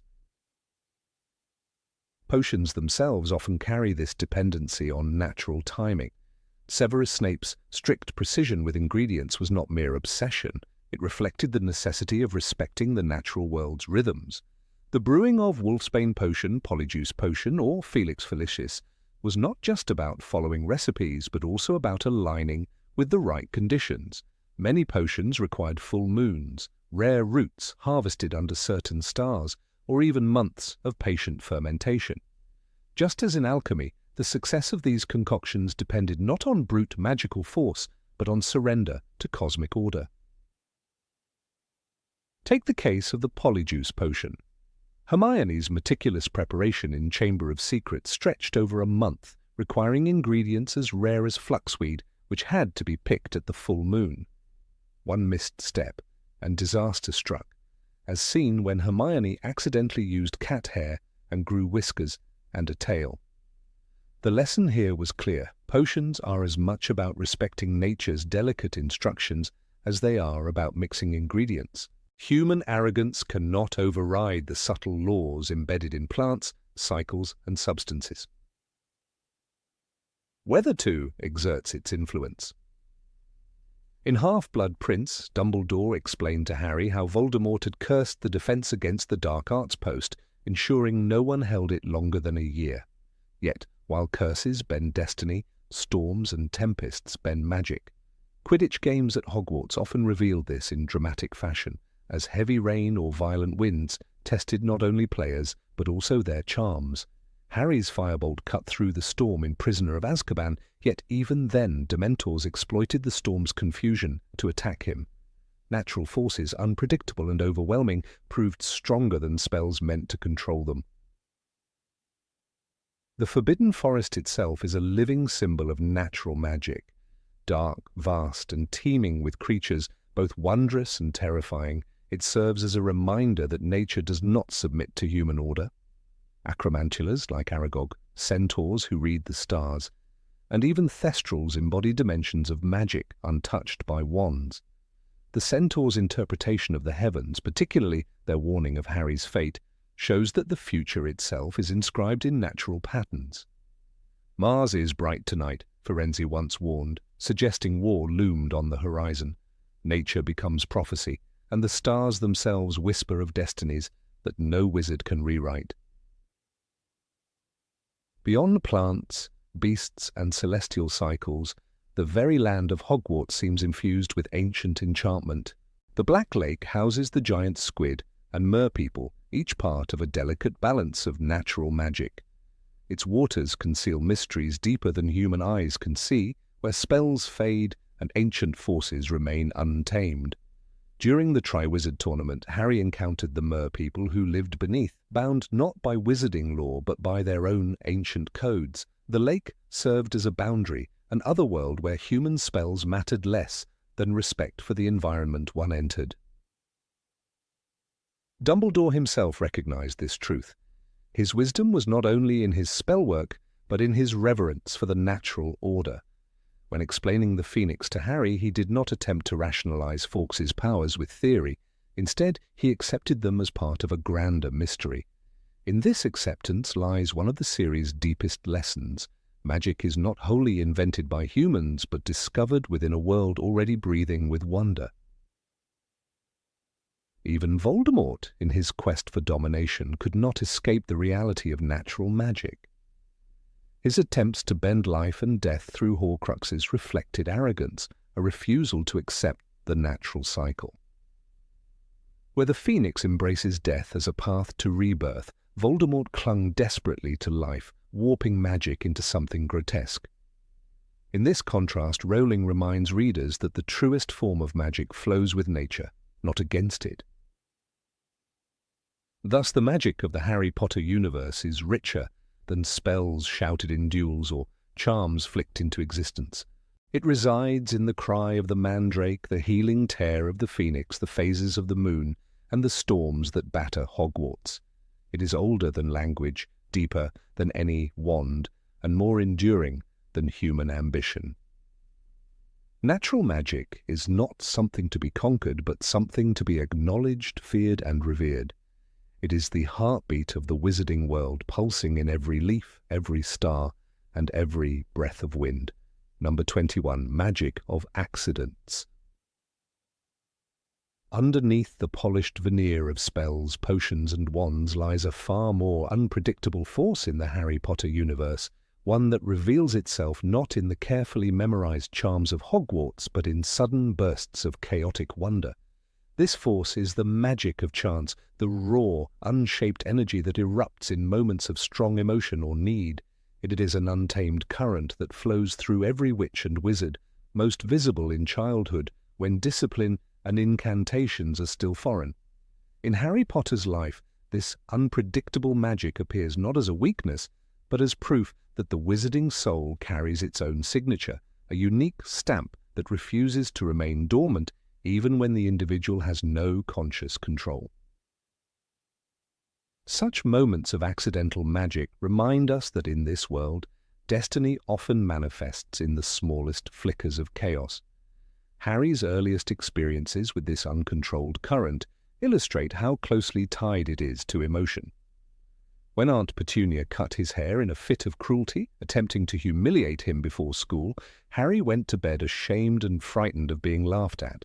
Yet the next morning, his hair had grown back overnight, restored by forces he could not name. This was not the deliberate hand of a spell learned from a teacher, but an instinctive act of self-preservation. Rowling describes it with simple clarity. The harder he tried to keep his hair flat, the worse it stuck up. The boy's very body refused to accept ridicule, and magic rushed forward to protect his dignity. In that moment, one sees not only the defense of a child, but also a foreshadowing of the resilience that would later define the chosen one. Another striking episode occurred at primary school when Harry found himself cornered by Dudley and his gang. Panic surged, and before he knew it, he was no longer within their reach, but standing on the roof of the school. Harry never knew how he got there. The teachers believed he had climbed somehow, though no one could explain it. This accidental, apparition-like leap reveals something essential about the nature of magic. When danger closes in, the energy inside a wizard does not ask for permission. It bursts outward to deliver escape. It is as though the magic has its own will, tuned to survival. This randomness does not diminish its value, rather, it underscores the profound link between fear, instinct, and the mysterious pathways through which magic chooses to manifest. The famous incident at the zoo remains perhaps the most vivid illustration of this principle. As Dudley pressed his face against the glass to mock a boa constrictor, Harry felt a surge of empathy for the trapped creature. Without wand, spell, or incantation, the glass disappeared. Rolling notes, the snake slithered rapidly, hissing loudly, and people screamed and ran. The onlookers saw only chaos, but to Harry it was a moment of profound connection between two prisoners, one in a tank, the other in a cupboard under the stairs. Magic answered not to logic, but to empathy, dissolving a barrier between species and exposing the possibility that feelings alone could bend the rules of reality. This was no school-taught skill. It was magic's unpredictable hand responding to the unspoken cry of both boy and beast. Albus Dumbledore, who more than any other character understood the deeper currents of the magical world, once explained that such eruptions of power are signs of potential greatness. In Harry Potter and the Half-Blood Prince, he reminds Harry, "It is our choices, Harry, that show what we truly are, far more than our abilities." Yet even before choice comes into play, raw, accidental magic demonstrates that ability lies dormant within, waiting for structure. Dumbledore himself, as legend records, performed acts of uncontrolled brilliance as a child. Though Rowling spares us many details, one imagines that even the greatest wizard of his age once startled those around him with inexplicable phenomena. These wild sparks are less flaws than glimpses of the fire that, once harnessed, can change the world. Children like Harry are not alone in experiencing these moments. Neville Longbottom, often underestimated, provides a telling counterexample. As a toddler, he was tossed from a window by relatives desperate to see whether he possessed magical blood. Instead of injury, he bounced unharmed, floating lightly before landing. His family took this as delayed proof of his magical nature, but the truth lies deeper. In the moment of mortal danger, his magic intervened. Such chance occurrences form the bedrock of wizarding identity. Even when suppressed by fear or ridicule, as in Neville's case, the core of magic asserts itself, demanding recognition. Accidental magic is often chaotic, but it is never meaningless. Each incident carries the signature of the witch or wizard who produced it, like a fingerprint of the soul. For Harry, it often came in the form of protection or empathy, reflecting his inner resilience and capacity for compassion. For Neville, it expressed survival and the hidden strength that would later blossom on the battlefield. These personal signatures remind us that magic is not merely a tool, but an extension of identity. A wand may channel it, and spells may refine it, but the raw essence comes from within, shaped by personality, emotion, and circumstance. The unpredictability of such magic also raises unsettling questions about fate. Was it chance that Harry ended up on the roof, or was destiny guiding him away from harm so he might live to face greater trials? When the boa constrictor was freed, was that the unconscious act of a boy, or the universe affirming that Harry was meant to challenge imprisonment in all its forms? The randomness of these events tempts us to dismiss them as accidents, yet their symbolic weight suggests a deeper orchestration. Magic may appear chaotic, but within its patterns lies a mysterious dialogue between the individual and destiny. At Hogwarts, accidental magic becomes less common as training replaces instinct. Yet even in adolescence, moments of uncontrolled energy emerge. In Harry Potter and the Prisoner of Azkaban, Harry inflated Aunt Marge like a balloon when she insulted his parents. His fury exploded in literal form, and though he had already received training, this incident proved that raw emotion could still override discipline. The ministry treated it as a violation of magical law, yet in truth it was a continuation of the same phenomenon that began in childhood, magic as a vessel for feeling, bursting forth in defiance of social control. One must also consider the role of danger in these outbursts. Magic thrives on tension, often erupting in the most perilous or humiliating situations. This suggests that wizarding children live under a constant negotiation between fear and discovery. What appears to Muggle parents as misbehavior or inexplicable chaos is, in fact, the first stage of power asserting itself. No wonder that Muggle-born children often bewilder their families. Hermione Granger, though Rowling does not dwell on her childhood incidents, must surely have astonished her parents before Hogwarts. Her brilliance with structured spells indicates that beneath her logical mind lay a history of unexplainable accidents, perhaps books flying from shelves or lights flickering in sympathy with her concentration. The idea of a magical signature becomes especially compelling when we recognize that no two children experience accidental magic in the same way. Draco Malfoy's childhood, though less documented, likely revealed a streak of arrogance in his chaotic acts, just as Luna Lovegood's might have revealed her whimsical imagination.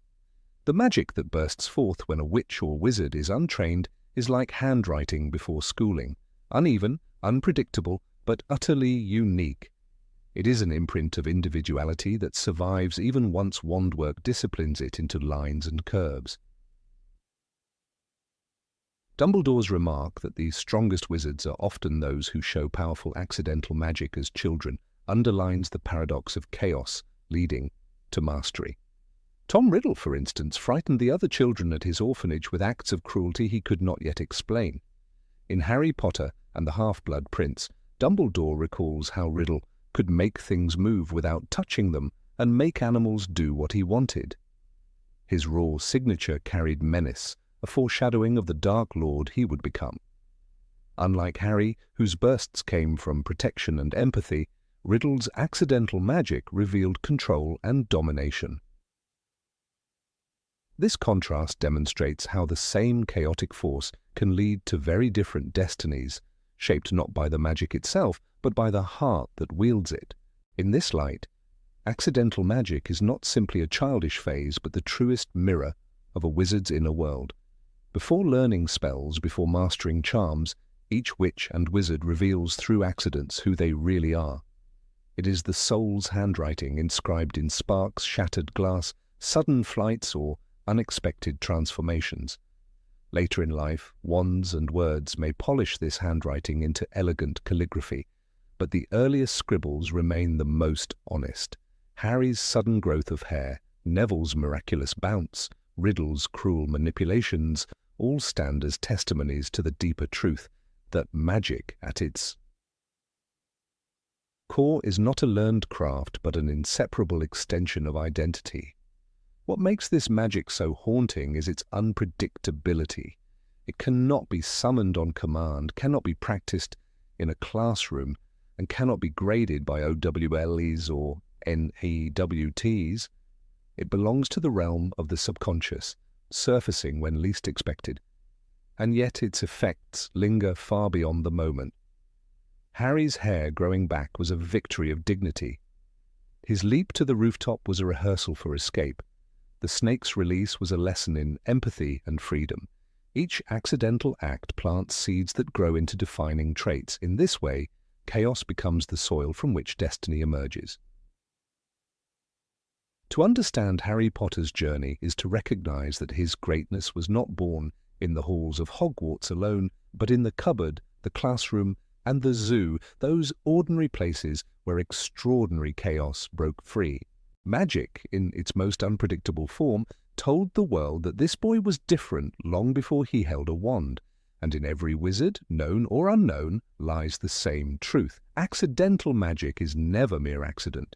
It is the soul reaching out, carving its mark, and whispering that destiny begins in the chaos of chance.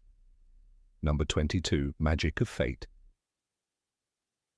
In the Harry Potter universe, magic is not merely a tool in the hands of wizards and witches.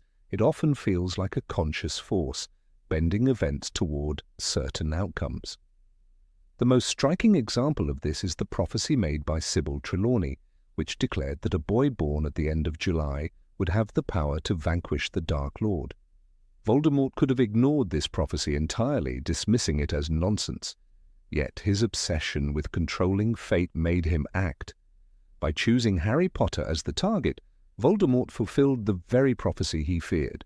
Dumbledore himself explained this paradox, saying, "Do you see, Harry, the prophecy does not mean you have to do anything, but Voldemort, he acted on it, and in doing so, he sealed his fate."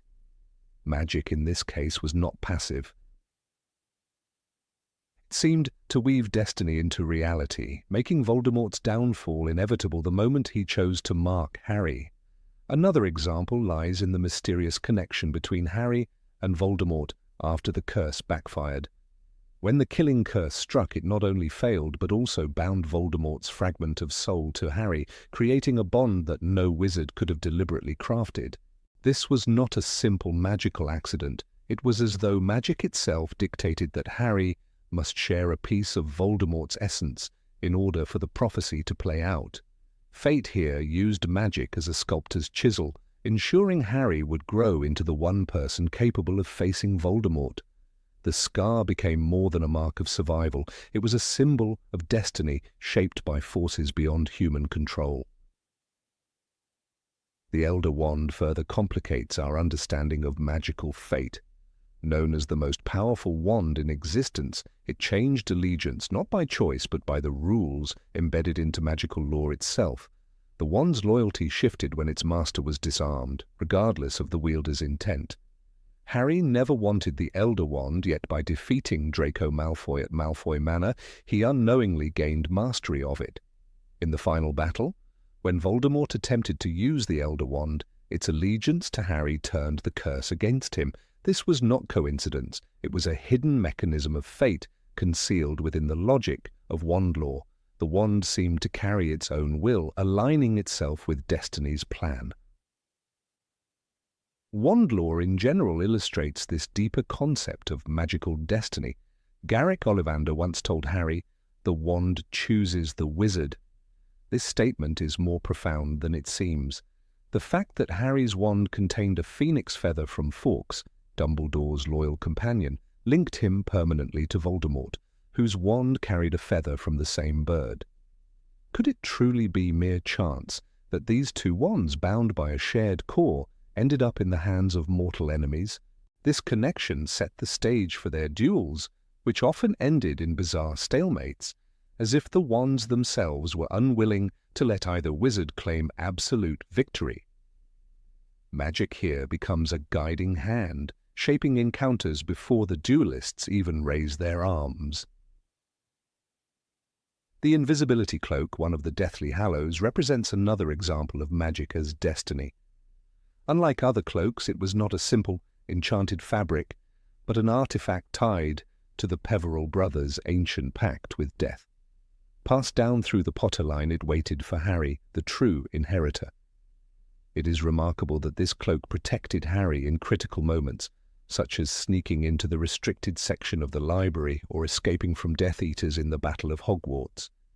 But, more than protection, the cloak symbolized a fated mission. Harry's ownership of all three Hallows positioned him as the master of death. Yet rather than seeking power, Harry chose to use the cloak in service of others, fulfilling the destiny implied by the Hallows legend. Equally fascinating is the subtle way magic seems to arrange coincidences around Harry. Consider how the Sword of Gryffindor appeared in the Chamber of Secrets. Harry, cornered by the basilisk, had no chance of survival. Yet Fawkes brought the sorting hat from which Harry pulled the sword, a weapon imbued with the ability to destroy Horcruxes. Centuries of history aligned in that moment. Godric Gryffindor's sword, enchanted to absorb what made it stronger, arrived precisely when needed. Could this be chance, or was magic itself ensuring that the heir of Gryffindor would prevail? Dumbledore later noted, "Help will always be given at Hogwarts to those who ask for it." This help, however, feels less like a school rule and more like fate manifesting through enchanted objects. Even minor details carry this weight of destiny. When Harry first boarded the Hogwarts Express, he stumbled into the compartment with Ron Weasley. This meeting defined his life, creating bonds of friendship and loyalty that would sustain him through every trial. Was it truly random that the boy who lived found a seat with the boy who came from a family so deeply tied to his future? Ron's chess skills saved their lives in the hunt for the Philosopher's Stone, and his loyalty carried Harry through the darkest times. These meetings feel orchestrated by something greater than human choice. Magic seems to guide even the smallest of paths.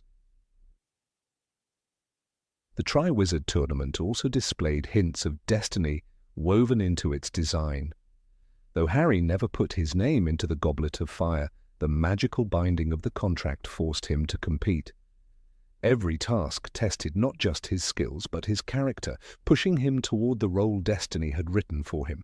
When he touched the Triwizard Cup, transformed into a portkey, it delivered him into Voldemort's resurrection ritual. This event was not random, it was the culmination of fate, pulling Harry into the heart of the conflict. Though Barty Crouch Jr. manipulated the tournament, the deeper truth is that magic itself seemed to conspire to place Harry face to face with his enemy.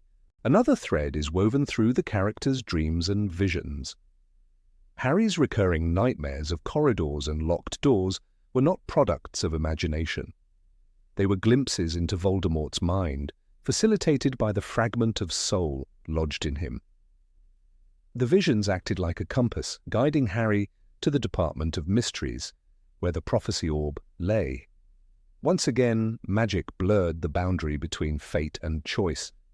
Harry was lured into a trap, but this trap also revealed the truth of the prophecy. Fate used dreams as a medium, ensuring events unfolded as intended. The Deathly Hallows tale itself underscores the inevitability of destiny. Antioch, Cadmus, and Ignotus Peverell each chose a path reflecting their nature, and only Ignotus, who embraced humility, escaped death's trap.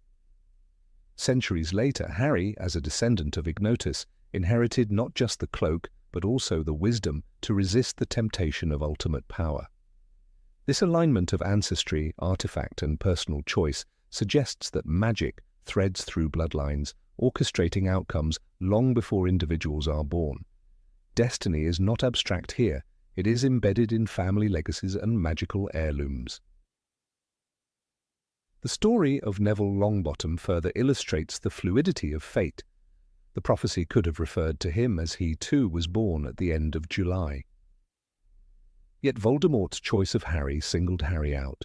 Still, Neville grew into a leader who destroyed Nagini, Voldemort's final Horcrux. Magic ensured that even the overlooked boy carried a vital role. His growth demonstrates that fate is not about one chosen individual, but a web of interconnected destinies, each contributing to the larger battle. This complexity reveals that magic does not dictate a single path, but ensures that the right people rise at the right time. Equally significant is the role of love in shaping destiny through magic. Lily Potter's sacrifice created a protective charm so profound that Voldemort's curse rebounded. Love, though intangible, became a magical force capable of rewriting destiny. Voldemort dismissed love as weakness, yet it became the very power that destroyed him. This intertwining of emotion and enchantment proves that fate in the wizarding world is not mechanical. It responds to choices made with the heart. Harry later repeated his mother's act, walking into the forest ready to die, and the protective power of love extended to all fighting for him. Destiny here was not imposed, it was embraced. One cannot overlook the Room of Requirement, an enchanted chamber that appeared when needed. Its very existence symbolizes fate's role in guiding the characters. It provided Dumbledore's army with a safe place to train, and in the final battle it concealed the diadem of Ravenclaw until the time came for its destruction. The room's magic seems tailored to necessity, as if destiny designed it to ensure key elements fell into place at the right moment. This was not random architecture. It was a manifestation of magic responding to fate's call. Looking across the entire saga, the coincidences pile up too neatly to be dismissed. Harry survives against impossible odds, objects appear at crucial times, and connections between characters reveal hidden purposes. These are not accidents, they are the fingerprints of destiny at work. Magic in Rowling's world does more than allow spells and charms. It acts as a living current, weaving individuals, objects, and choices into a single tapestry. The prophecy, the wands, the hallows, and the protection of love are all threads in this design. Fate, in the wizarding world, is not a passive idea, but an active, magical force, ensuring that the story of Harry Potter unfolds exactly as it must. Number 23, Magic of Runes. In the hidden layers of Rowling's world, magic is never one-dimensional, and few subjects illustrate this better than the study of runes. They are often mentioned only in passing, hidden in Hermione's meticulous schedule or on the long parchment lists of electives, but behind those small references lies a system of enchantment older than wand lore itself. Ancient runes is not about simply memorizing strange angular symbols. It is about unlocking a language of power, one that binds enchantments into stone, wood, and even the very foundations of places like Hogwarts. Unlike charms cast with a flourish of the wand, rune magic is designed to endure. It is built to outlast generations, to weave protective lattices that no single spell could maintain. Well, that is why it is so often ignored by students more interested in immediate results. Yet Hermione Granger, always drawn to the mysteries behind the text, devoted herself to this subject with the same relentless determination that drove her through arithmancy and history of magic. Rowling gives us glimpses of Hermione's obsession with runes in Harry Potter and The Prisoner of Azkaban when Harry and Ron discover her impossible timetable. She has taken ancient runes despite the fact that many students consider it dry. Later in Harry Potter and the Deathly Hallows, the depth of this study reveals itself when she deciphers the meaning of the symbol on Dumbledore's copy of the Tales of Beedle the Bard. The runic inscription is not just a quaint detail, it is the key to understanding how. Wizarding history encoded truths in a written system only a few could read. Hermione translates the rune as the mark of the Deathly Hallows, proving how crucial this old knowledge is to unraveling mysteries that even Voldemort failed to fully grasp. The runes are not decoration, they are the medium through which secrets of ancient magic travel through time. The permanence of runic enchantments is what sets them apart. When Dumbledore brings Harry to the seaside cave in Half-Blood Prince, we encounter protections that cannot be undone with simple counterspells. Dumbledore himself remarks that such magic is old, very old, hinting at layers of enchantments that were not the work of a single generation. While the book never states outright that runes were used, the description of Owazi spells etched into the stone and the way the protection resonates with the environment suggest a system of embedding magic into physical structures. The idea that Voldemort, with his fascination for ancient sources of power, would use rune-based wards is not far-fetched. These are not the kind of spells a wizard improvises in a moment of panic. They are carefully designed, carved into the fabric of the place, and capable of lasting as long as the stone itself endures. Consider also the Mirror of Erist. It is a magical object that resists analysis, baffling even the brightest minds. It does not do to dwell on dreams and forget to live, Dumbledore tells Harry in Philosopher's Stone. But one must ask, how could such an object, so old and so subtle, continue functioning endlessly without degradation? The likely answer lies in rune work. Runes are not mere words but formulas. Each symbol channels a concept: protection, concealment, memory, or desire. A series of these woven together creates a binding that self-sustains. The mirror, then, is not merely enchanted once, but encoded through runes that allow it to retain its purpose century after century, untouched by the decay of time. This interpretation aligns with the hints Rowling leaves about objects of legendary endurance, such as the Goblet of Fire, which once again is not described as being constantly re-enchanted, but rather existing in a state of perpetual magical function. Hermione's personal attachment to ancient runes shows that it is not just academic interest, but survival instinct.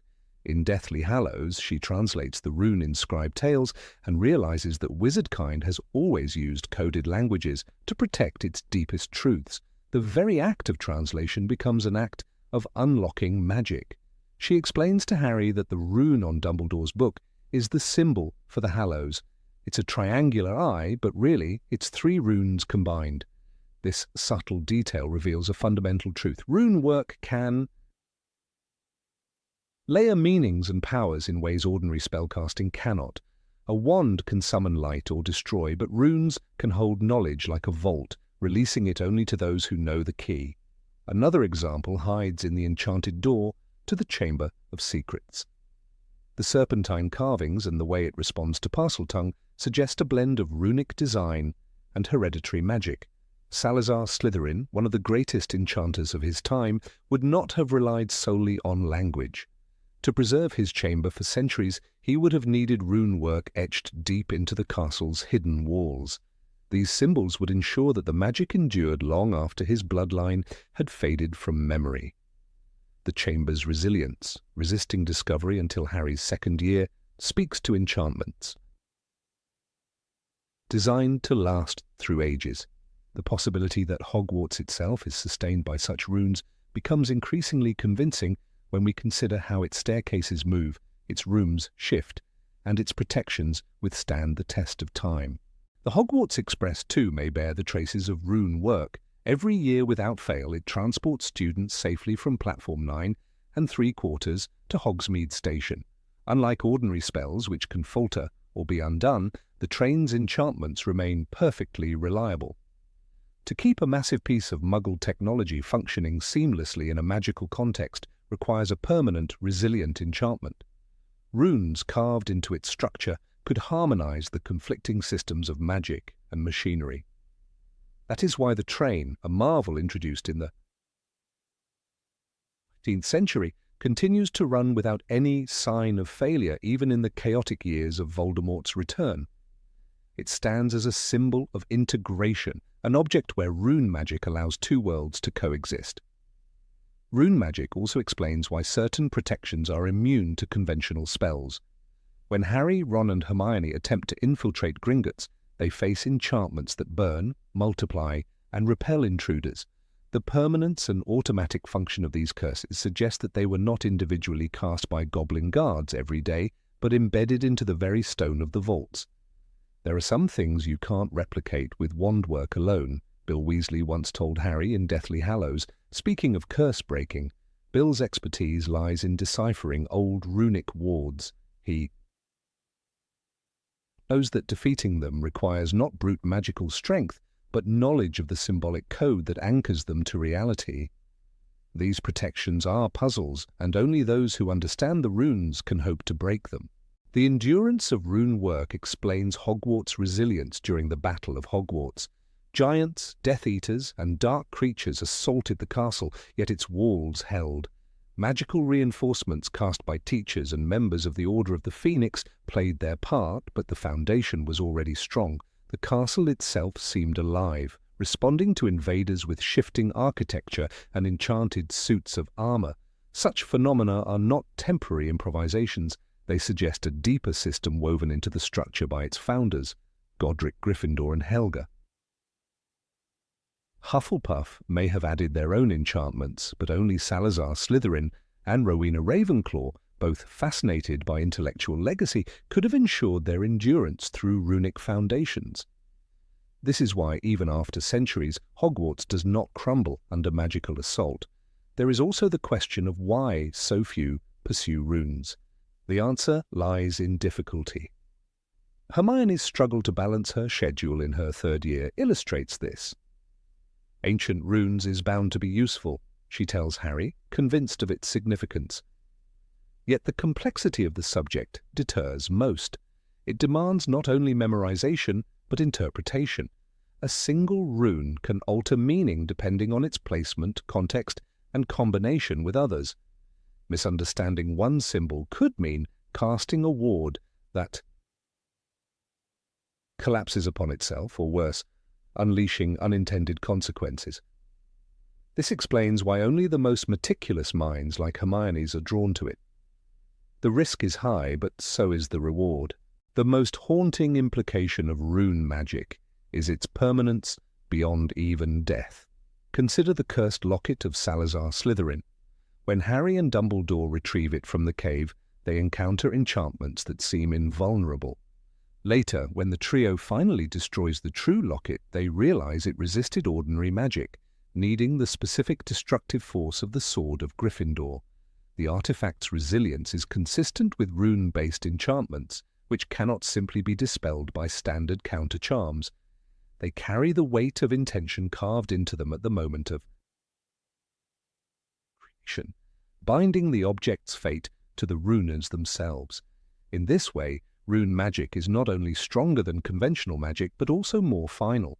It is also worth noting that rune inscriptions bridge the divide between magical and non-magical history.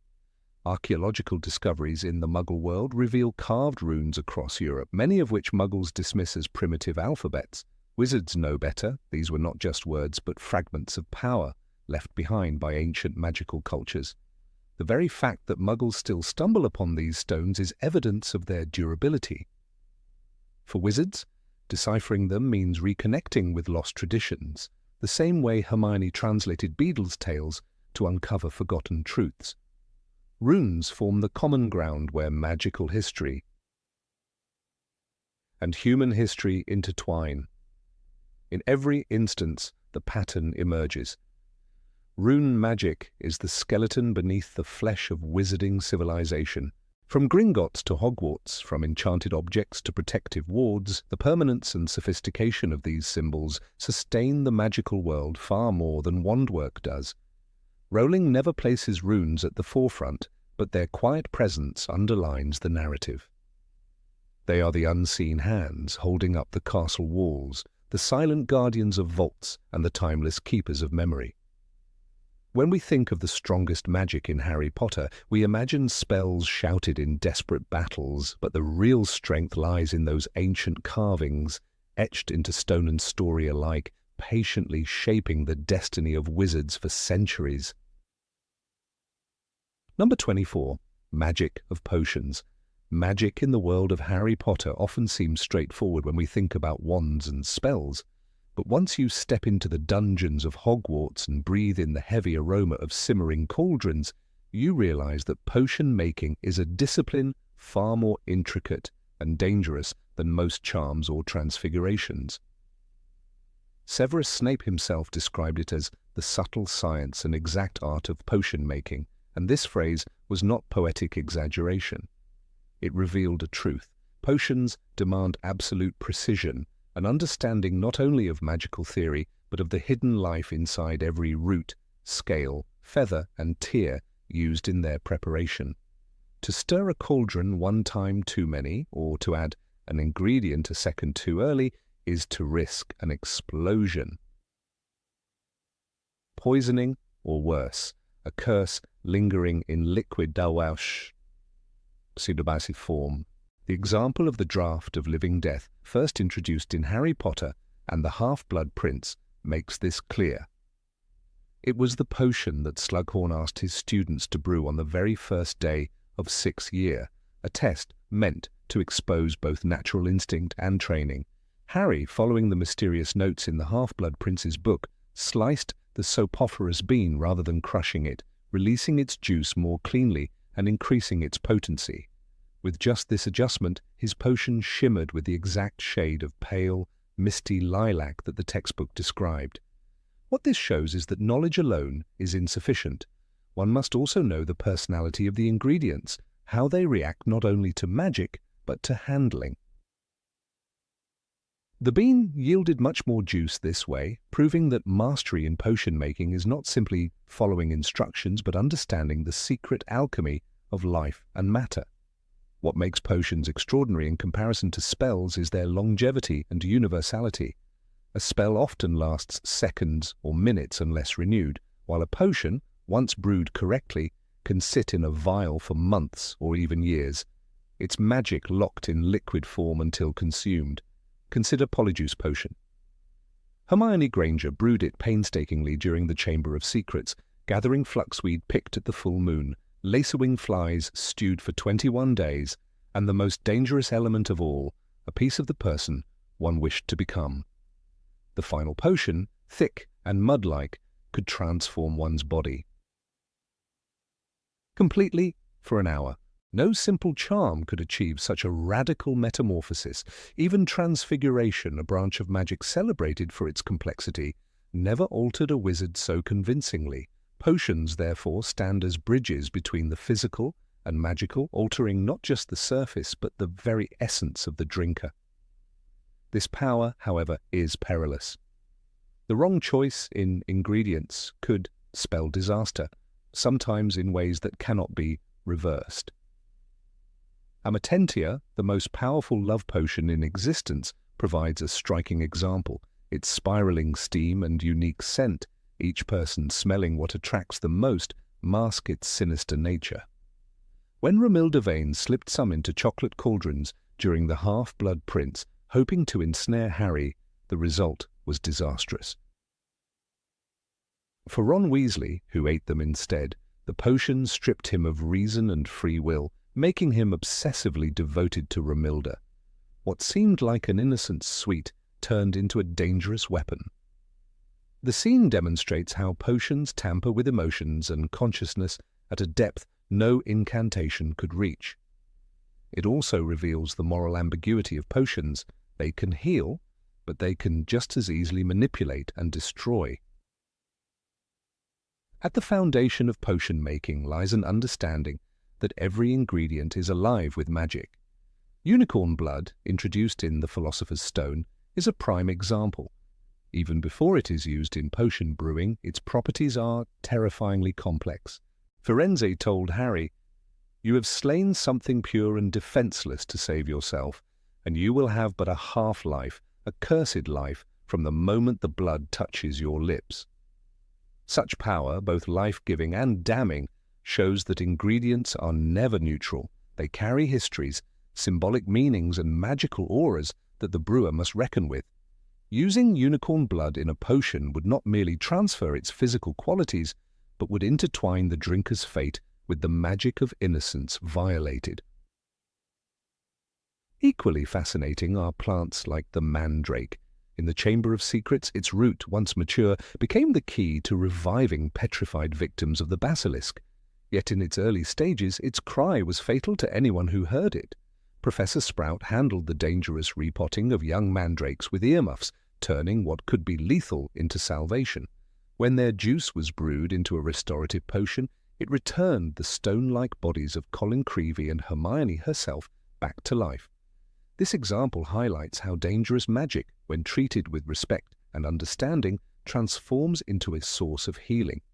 Potion making, then, is less about control and more about partnership with the strange forces woven into nature. Snape's classroom revealed the darker side of potion making. The fumes that curled above cauldrons were often toxic. A single wrong breath could weaken a student.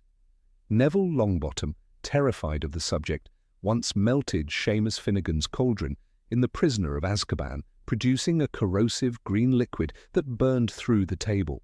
The scene is both comical and horrifying, for it underscores how even beginners working with seemingly harmless mixtures can produce substances capable of harm. Snape's severity was not cruelty alone, but a response to the reality that potions did not forgive error.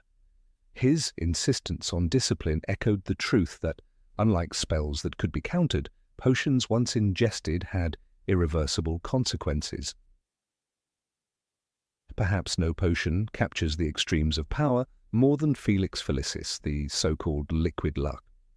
Slughorn described it as giving the drinker extraordinary success in everything they attempt. When Harry used it in The Half-Blood Prince, he found himself gliding through decisions as though the world conspired to help him.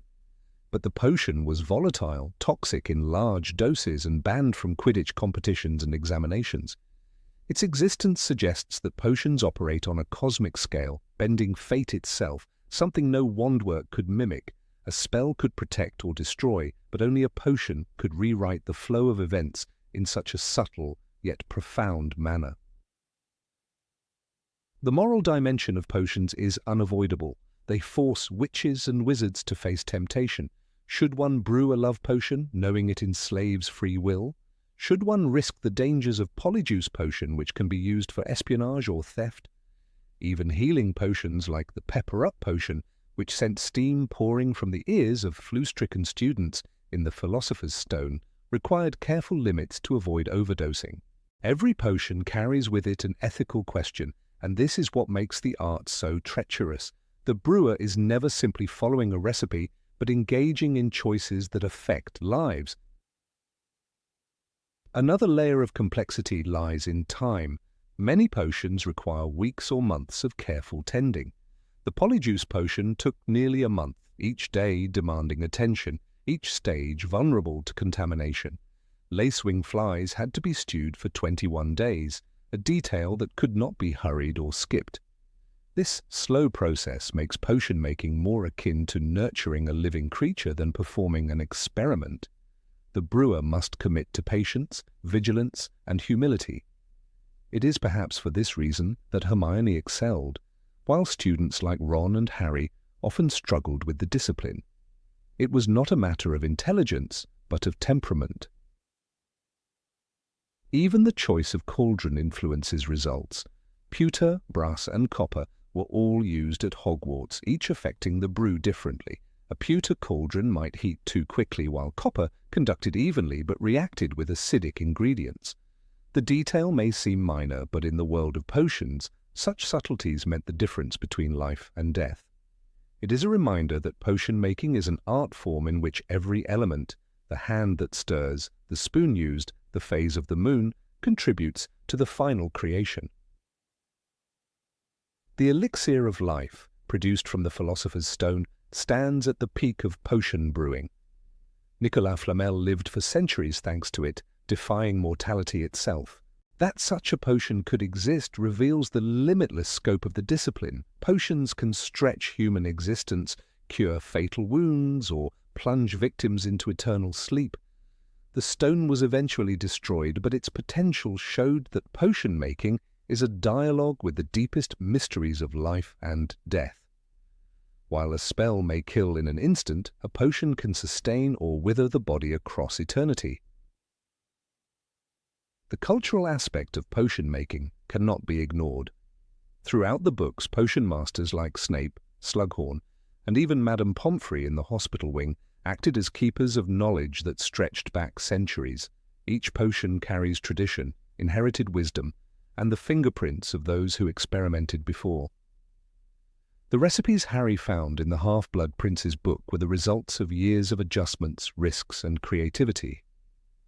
This passed-down art suggests that potion-making is less a science of fixed laws and more a tapestry of evolving discoveries, with each generation refining the balance of power and peril. What elevates potion-making above other magical arts is that it reflects human nature. It demands patience in a world of haste, respect for nature, in a culture often driven by dominance, and an acknowledgement that power cannot exist without consequence. Potions are the perfect metaphor for the wizarding world itself, beautiful, mysterious, and dangerous. From the draughts that mend broken bones to those that twist minds into obsession, potions hold the essence of what it means to wield magic responsibly. Snape's quiet declaration at the start of Harry's first potions class echoes through the series. "I can teach you how to bottle fame, brew glory, even stop a death."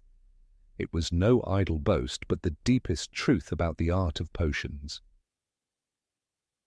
They are magic at its most potent, reminding us that power, once stirred into liquid form, can never truly be undone. Number 25. Magic of illusions. In the Harry Potter universe, magic is not only about unleashing raw power or summoning dazzling displays of energy. It is also about manipulation, subtlety, and deception. Nowhere is this more evident than in the realm of illusions. Illusory magic does not destroy enemies or repair shattered bones. Instead, it alters perception, bends reality, and convinces the senses of something that is not truly there. This quiet form of sorcery is often more dangerous than the most violent curses because it disarms without warning, confuses without sound, and ensnares the mind itself. Even the most skilled witches and wizards are vulnerable when illusion seeps into their world, distorting truth until it is unrecognizable.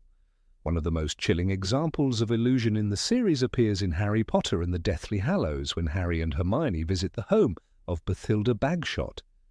At first, Bathilda seems to be a frail, elderly woman whose mind has grown dim with age. She shuffles and mutters, her body bent beneath the weight of years, yet the truth is far darker. The Bathilda they encounter is not Bathilda at all, but a corpse, hollowed out and used as a grotesque shell to house Nagini, Voldemort's snake. This is more than simple disguise. It is a form of illusion so powerful that even the perceptive Harry and Hermione are deceived until it is nearly too late. The illusion does not merely trick the eye, but manipulates. Expectation, presenting the comforting sight of an old friend when danger coils inside the disguise. Rowling's description in this moment illustrates how illusion thrives on atmosphere and perception. Harry notices a strong smell of decay, but he suppresses it, reasoning that it must be the scent of age and neglect in Bathilda's home. The illusion works because it exploits human assumptions. We do not expect to find a deadly snake concealed within the body of a respected historian. Illusory magic feeds on this very vulnerability, exploiting the tendency of even skilled wizards to see what they expect to see. Voldemort's deception was complete not because he cloaked Nagini with invisibility, but because he allowed fear and confusion to mask the truth, bending perception until falsehood looked like reality. Another striking form of illusion appears through the fabled invisibility cloak. At first glance, one might think the cloak merely renders the wearer transparent, yet its genius lies not in erasing existence but in creating the perfect illusion of absence. The cloak manipulates light and perception, convincing all observers that nothing stands before them. Dumbledore, who knew more about the cloak than most, remarked that it was one of the Deathly Hallows, a relic crafted to be flawless. Unlike other invisibility charms which fade or fray over time, the cloak maintained the illusion indefinitely. When Harry walked the corridors of Hogwarts at night, professors and prefects were not staring past an empty space. They were being deceived by a perfect veil of illusion that told their minds nothing was there. The cloak demonstrates how illusions can provide safety more effectively than strength. The Marauder's map also represents a unique form of illusory magic. Created by Moony, Wormtail, Padfoot, and Prongs, the map presents a shifting, living image of Hogwarts Castle and its inhabitants. At first glance, it is a blank piece of parchment, useless and unremarkable. Only when one whispers, "I solemnly swear that I am up to no good," does the illusion vanish, revealing its intricate magic. But its reverse is equally telling. To outsiders, when the map is sealed with mischief managed, it once again appears empty, no matter how closely one studies it. Filch, Snape, and others fell prey to this illusion, dismissing the parchment as meaningless. This dual-layered magic shows how illusion is not always about projecting falsehood, but also about hiding truth, convincing even intelligent observers that something real does not exist at all. Illusion thrives on psychology. Severus Snape himself is a master of such magic, though often not in a direct, spellcasting sense. His role as a double agent was sustained through layers of illusion, his occlumency deceiving Voldemort, his actions deceiving the Order, his words deceiving even Harry. In Harry Potter and the Half-Blood Prince, Dumbledore entrusts Snape with the most dangerous of masks, asking him to shield his true loyalties from both sides. The illusion Snape projects is not visual but mental, a carefully woven performance that convinces Voldemort of his unwavering allegiance, while simultaneously maintaining Dumbledore's trust. This type of illusion demonstrates that magic need not always be cast with a wand. It can also live in deception, in psychological manipulation, so profound that even the Dark Lord himself could not pierce it. Rowling underlines the danger of illusions through Voldemort's frequent use of them. In The Goblet of Fire, Barty Crouch Jr., disguised as Mad-Eye Moody through the use of Polyjuice Potion, becomes perhaps the most insidious example. Polyjuice itself is not technically an illusion, but a physical transformation. Yet its effect is functionally the same. It creates the perfect perception of identity. For nearly a year, Crouch Jr. deceives Hogwarts, teaching defense against the dark arts, mentoring Harry, and manipulating events to resurrect Voldemort. The genius of this illusion is its endurance. It does not falter under scrutiny, and it convinces even Dumbledore, the keenest of observers. Illusion here is not fleeting glamour, but long-term masquerade, an alternate reality in which truth is smothered beneath a flawless mask. The Patronus charm, while primarily defensive, also reflects the subtle complexity of illusion. To conjure a Patronus requires summoning a memory so powerful that it drives away despair. But to those who witness it, the Patronus is a shimmering creature of light, real in appearance yet intangible in substance. Harry's stag, for example, gallops across the lake at the climax of The Prisoner of Azkaban, scattering Dementors. Yet the Patronus itself is an illusion of sorts, a manifestation of will and memory that takes on visible form.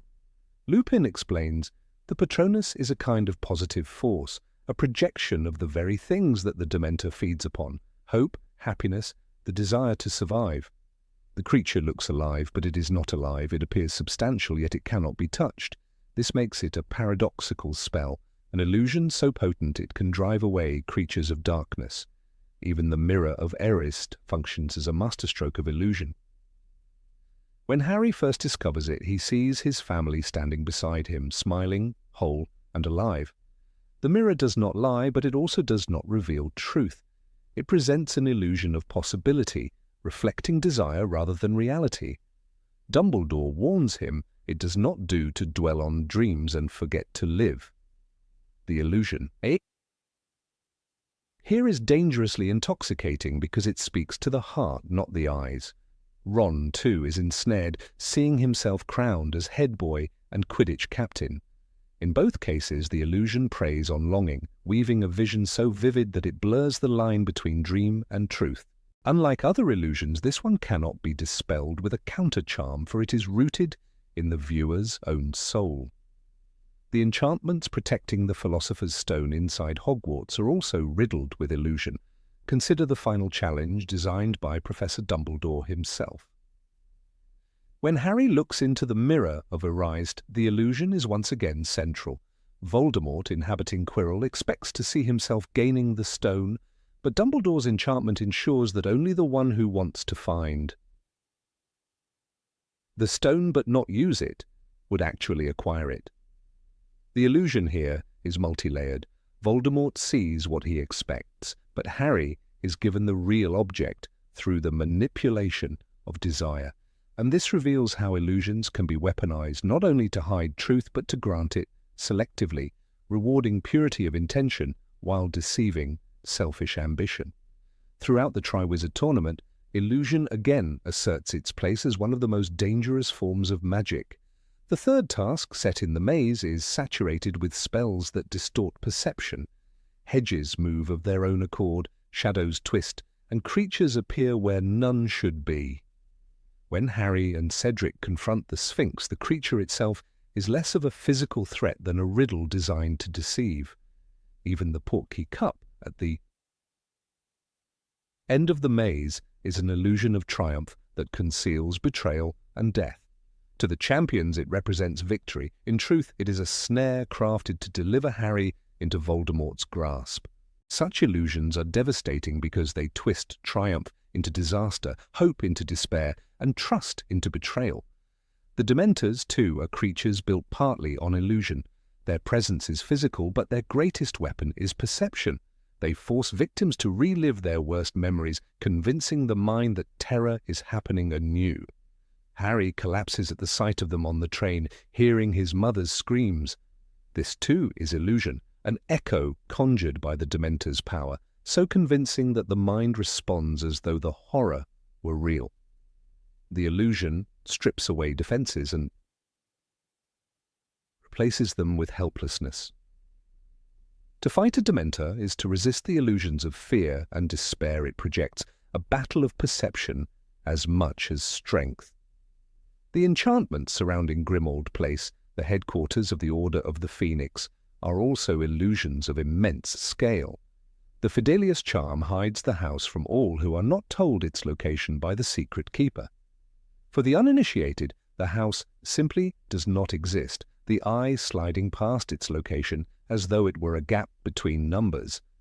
This is perhaps the purest example of illusion as protection, not by projecting a false image, but by erasing truth entirely. Illusion here creates safety, convincing every passerby that nothing is hidden in plain sight. Illusions in Harry Potter are not always sinister.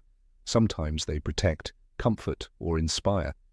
But whether in the guise of Nagini masquerading as Bathilda, or the gentle gleam of a Patronus lighting the dark, they remind us that magic is not merely about force.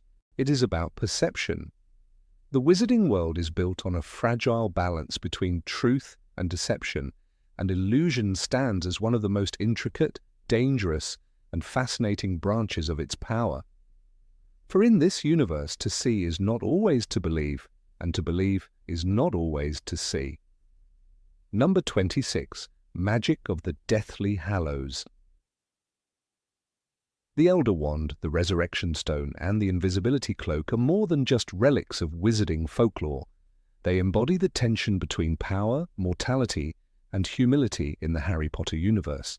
The tale of the Peverell brothers in the Tales of Beedle the Bard describes them as myth, yet their existence within the story proves that magic in this world is layered with truths hidden in legends. The Elder Wand represents a form of supremacy in combat that even the most skilled wizards cannot naturally attain. Its very core is dominance, for as the story reminds us, it is a wand that must always win duels for its master. Wizards like Antioch Peverell and later Gellert Grindelwald pursued it not merely for strength, but because it carried the promise of inevitability, victory sealed by the wand itself, rather than by the wielder's talent. This raises a profound question about magic. Is it a skill that belongs to the wizard, or can it be embedded into an object so completely that the object decides the outcome? The Elder Wand's history is written in betrayal. Antioch Peverell, who demanded such a weapon from death, quickly discovered that even absolute magical strength cannot shield against human weakness. He flaunted the wand only to be murdered in his sleep, a victim of pride. Centuries later, the wand would pass into the hands of Grindelwald, who wielded it as a tool for terror and conquest. His defeat at the hands of Albus Dumbledore in 1945 is remembered as one of the greatest duels in wizarding history, yet Dumbledore himself admitted that mastery of the wand is more curse than blessing. As he later tells Harry, the Elder Wand cannot serve a wizard who is afraid to die. This paradox, that the wand offers near invincibility but dooms those who cling to it, illustrates the twisted relationship between man and magical artifact.